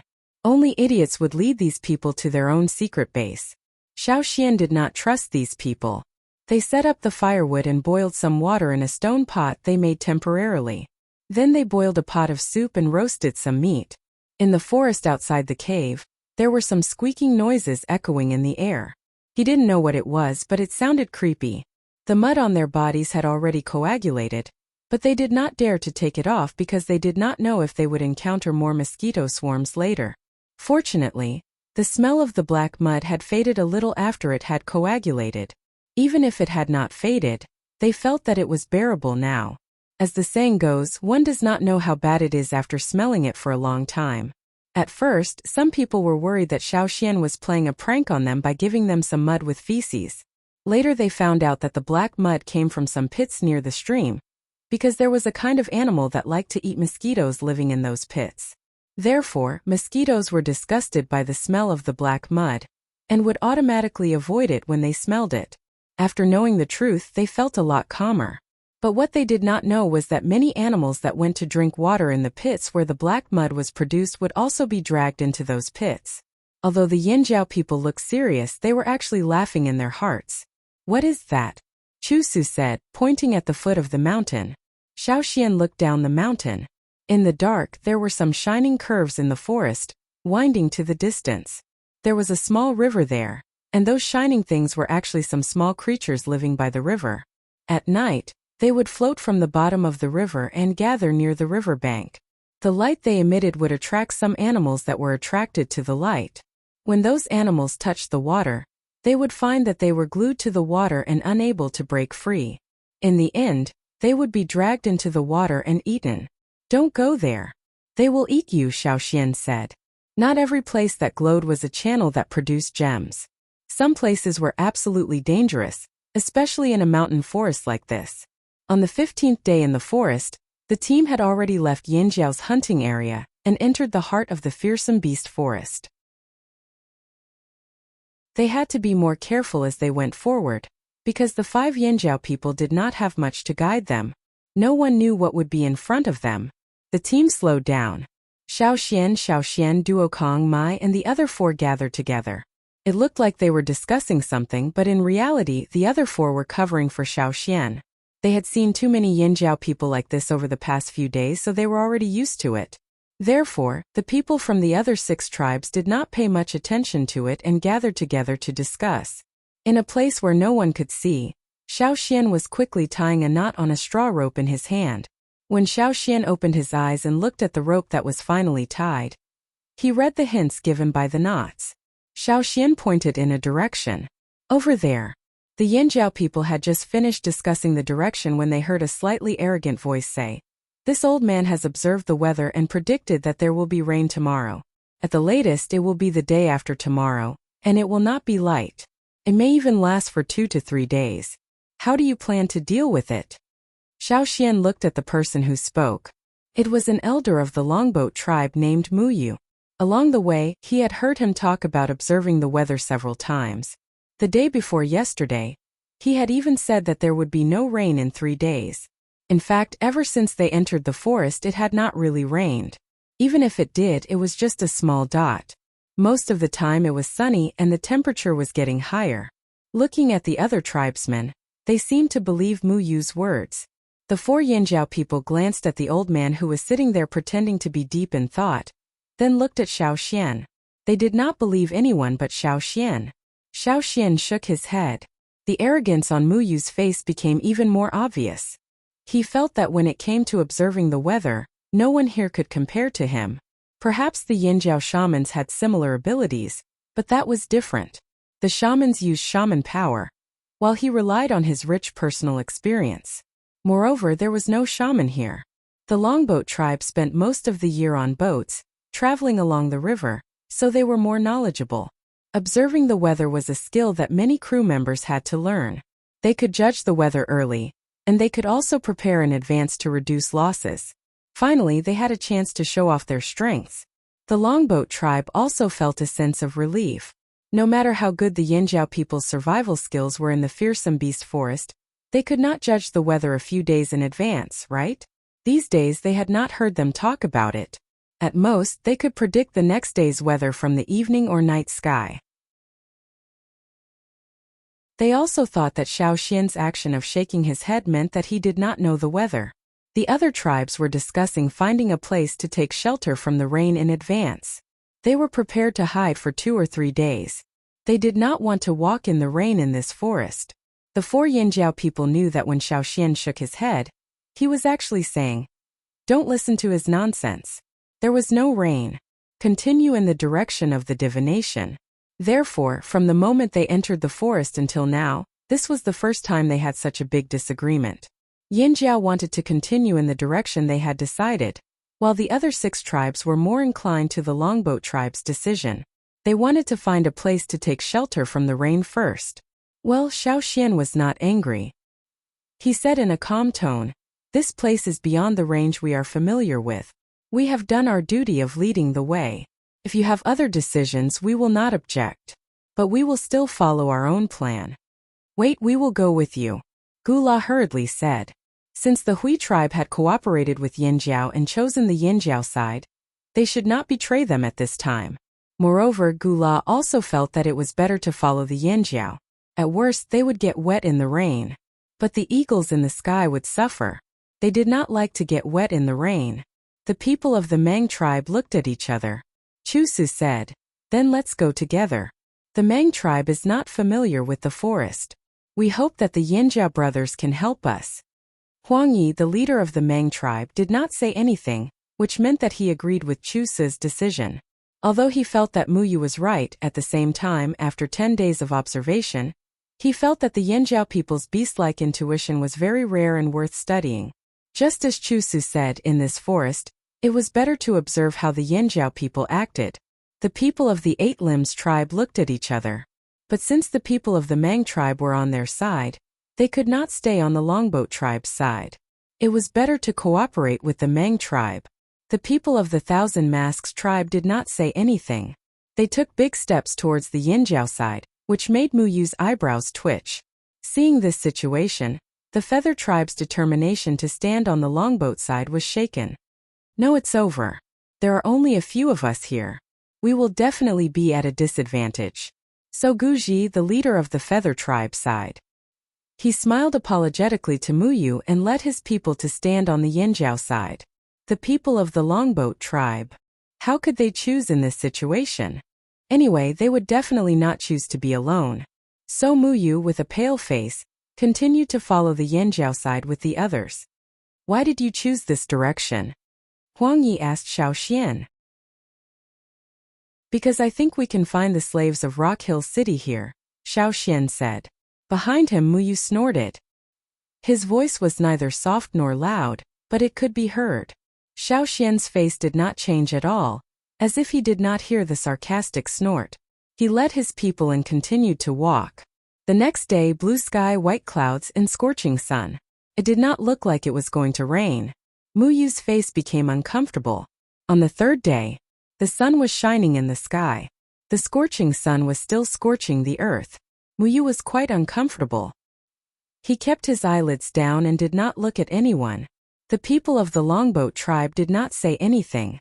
They pretended to be dumb. On the 4th day, it still did not look like it was going to rain. However, no one was in the mood to make fun of Muyu. After entering the heart of the fearsome Beast Mountain forest, the sense of crisis was even stronger. They did not want to be distracted. What Xiaoxian did not explain was that the weather in the fearsome Beast Mountain forest changed too quickly. The closer they got to the heart of the forest, the more unpredictable it was. If Yang Sui of the Rain tribe was here, he might be able to make some predictions in advance. The people of the Longboat tribe? Forget it. Their experience was accumulated under normal circumstances. It might not be applicable here. Moreover, Xiaoxian felt that the weather was getting hotter and hotter.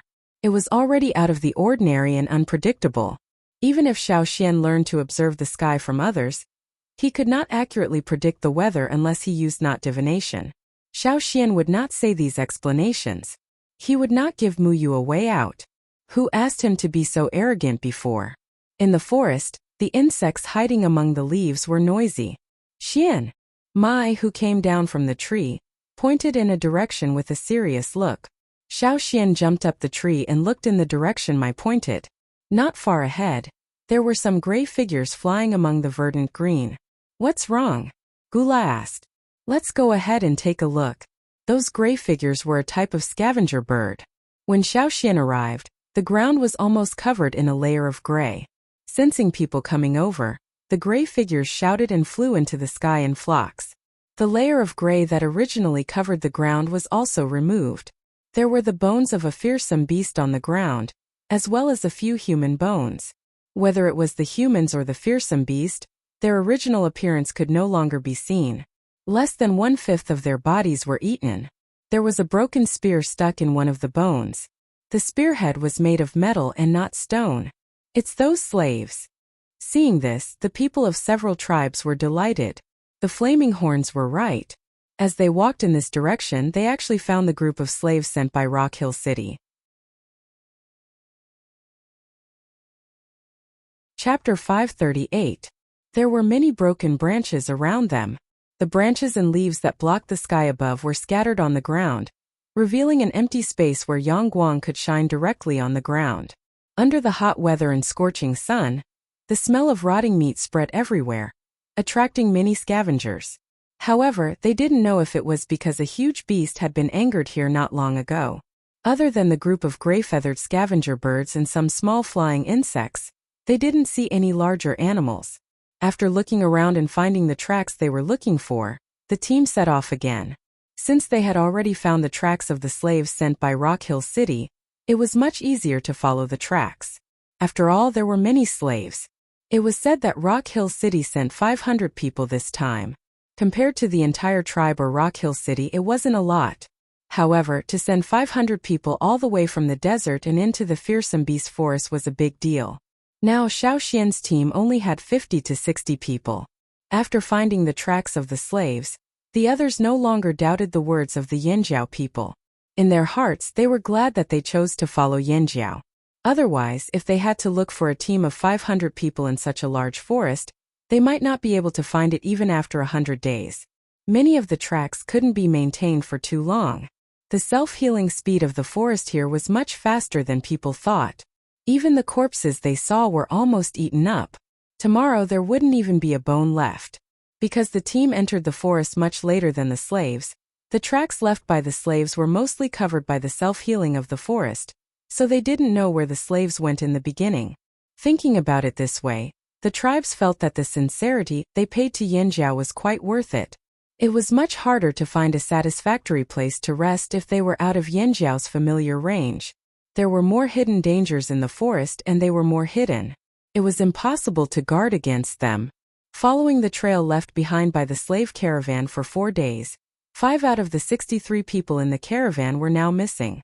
They had lost their lives due to various reasons along the way. This morning, a member of the Longboat tribe was poisoned to death by a poisonous snake. They didn't even have time to rescue him. That person was bitten on the neck. Before anyone could check on his injuries, his entire neck turned black rapidly, as if it had been dyed with ink. It even started to fester. The person who was bitten died not long after. That was an intermediate totem warrior. His body was resistant to poison, but he didn't last long. In the end, he couldn't even say a word. The venomous snake that had bitten people was lying in ambush on the tree. It was silent, like a dead thing that had clung to the tree. It seemed to have merged with the tree and would only attack when people passed by. In the past, the people of the Longboat tribe thought that large snakes were generally not poisonous, unless they were ferocious beasts. But here, there were many kinds of large poisonous snakes, and they were all highly venomous. Just like the one that had bitten their companions, it was thicker than a person and extremely poisonous. After its head was cut off, it almost bit another person. If the Yanjiao people hadn't acted fast enough, the Longboat tribe would have lost 2 people. Don't think that these things are harmless just because their heads are cut off. Be careful, or it'll be too late to cry. Xiao Xian said to those people, because he had been to forests like this before. Before the Yanjiao tribes migrated to the old haunt, many of the hunting teams had passed through forests like this. Especially the advanced group, it was no less difficult than here. Therefore, even though it was the first time Mai and Tua came here, they were able to adapt quickly. It was their first time here, so they weren't familiar with the terrain. They couldn't find a cave for them to rest in, so they had to sleep in the open most of the time. 2 days ago, when they were looking for a place to rest, they spent the night in the open air on a mountain. They didn't find a cave, so they rested in a leeward place near the mountainside. The slave teams that had passed by here before should have also rested here, leaving behind traces of activity. There were some carvings on the mountain wall. With Xiao Xian's understanding of stone, many of the carvings on the mountain wall weren't made in a short period of time. Some of them should have been made a long time ago. This also proved that there were slave teams that had been sent here before. Finding traces of slave activity also confirmed Xiao Xian's guess. The people from Rock Hill City had definitely caught the green-faced fanged beast. Along the way they saw some slave corpses from time to time. Some were already gnawed beyond recognition, and some were mutilated. In a place like this, humans were the prey. At noon, 2 people from the 8 Limbs tribe went to the river to get water. However, they didn't go too close to the river. The day before yesterday, one of their people was dragged into the river because he was too close. He didn't even see what was dragging him. The weather was getting hotter, and it was very tiring for them to travel. They were sweating all over. Walking in the forest, although the branches and leaves above blocked most of the yangguang, everyone could feel the higher the temperature, and the stronger the need for water. A thin wire was tied to a hard shell that looked similar to a coconut. The round shell had a hole half the size of a fist dug out. A stone was tied to the shell, and then the shell and the stone were thrown into the river 20 meters away. With a thud, the round shell was pulled down by the stones tied to it. The river water poured into the round shell from the hole dug out. When they felt that it was enough, the 2 warriors of 8 Limbs suddenly pulled the strings in their hands, trying to pull back the round shell that had been filled with water. As soon as the water-filled shell emerged from the water and was pulled into the air, a 2-meter-long figure suddenly jumped out of the river and bit the shell that was pulled into the air. Then the shell fell back into the water, causing the water to splash everywhere. The 2 warriors who were fetching water could still clearly hear the cracking sound of the round shell that was filled with water breaking. However, they had seen similar situations several times. After a slight surprise, they calmly took out the same round shell again and threw it into the river. This time they were not bitten, and the water was successfully fetched. Next time we can change it to a more solid silk. We can still fish. Xiao Xian looked at the still turbulent river and said, "The figure that jumped up just now looked like a lizard without legs. It should be a kind of fish in the river." The warrior from the 8 Limbs tribe thought for a while and agreed. If it was a solid wire, if it was bitten while fetching water, it could drag out the things in the water.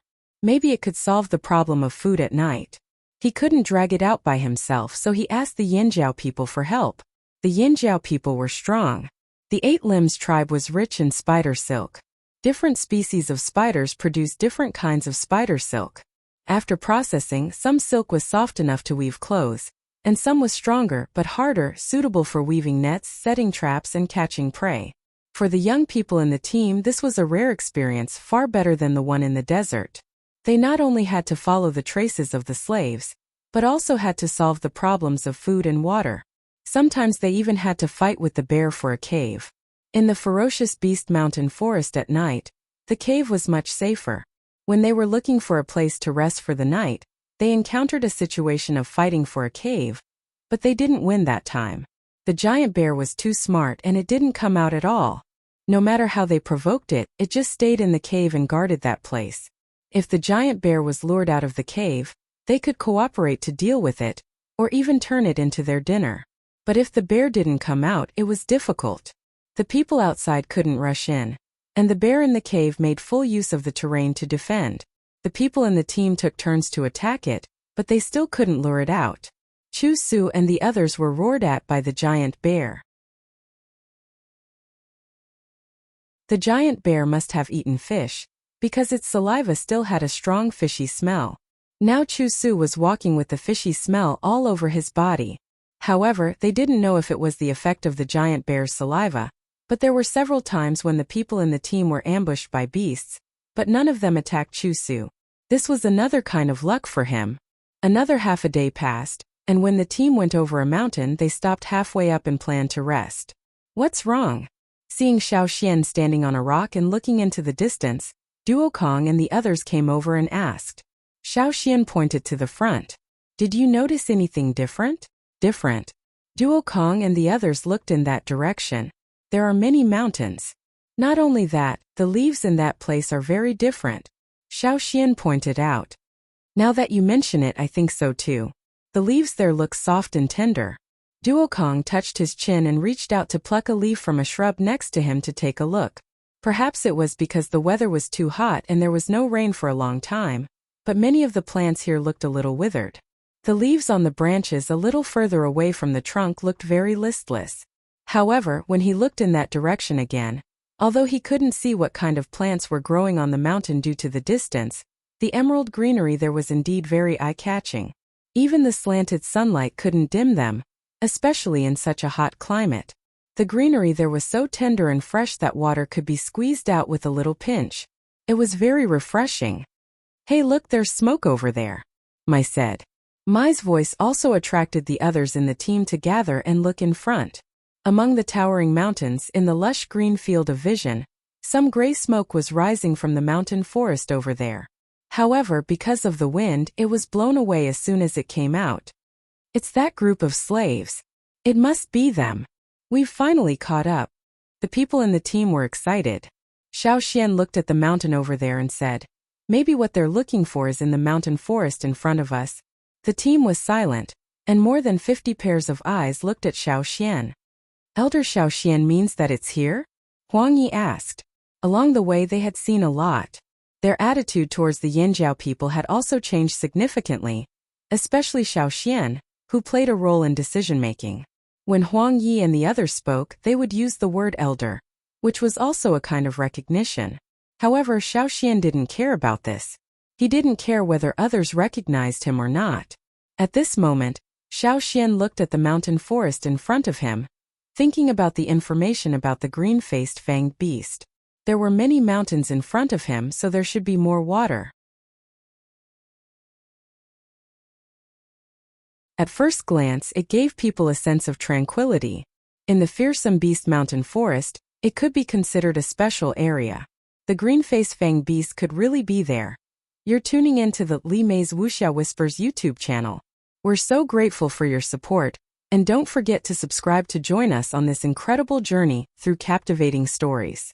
Your generosity through donations truly makes a world of difference, as it's the primary source of revenue that allows me to expand and enhance this channel for you. Thank you from the bottom of my heart for being a part of this adventure.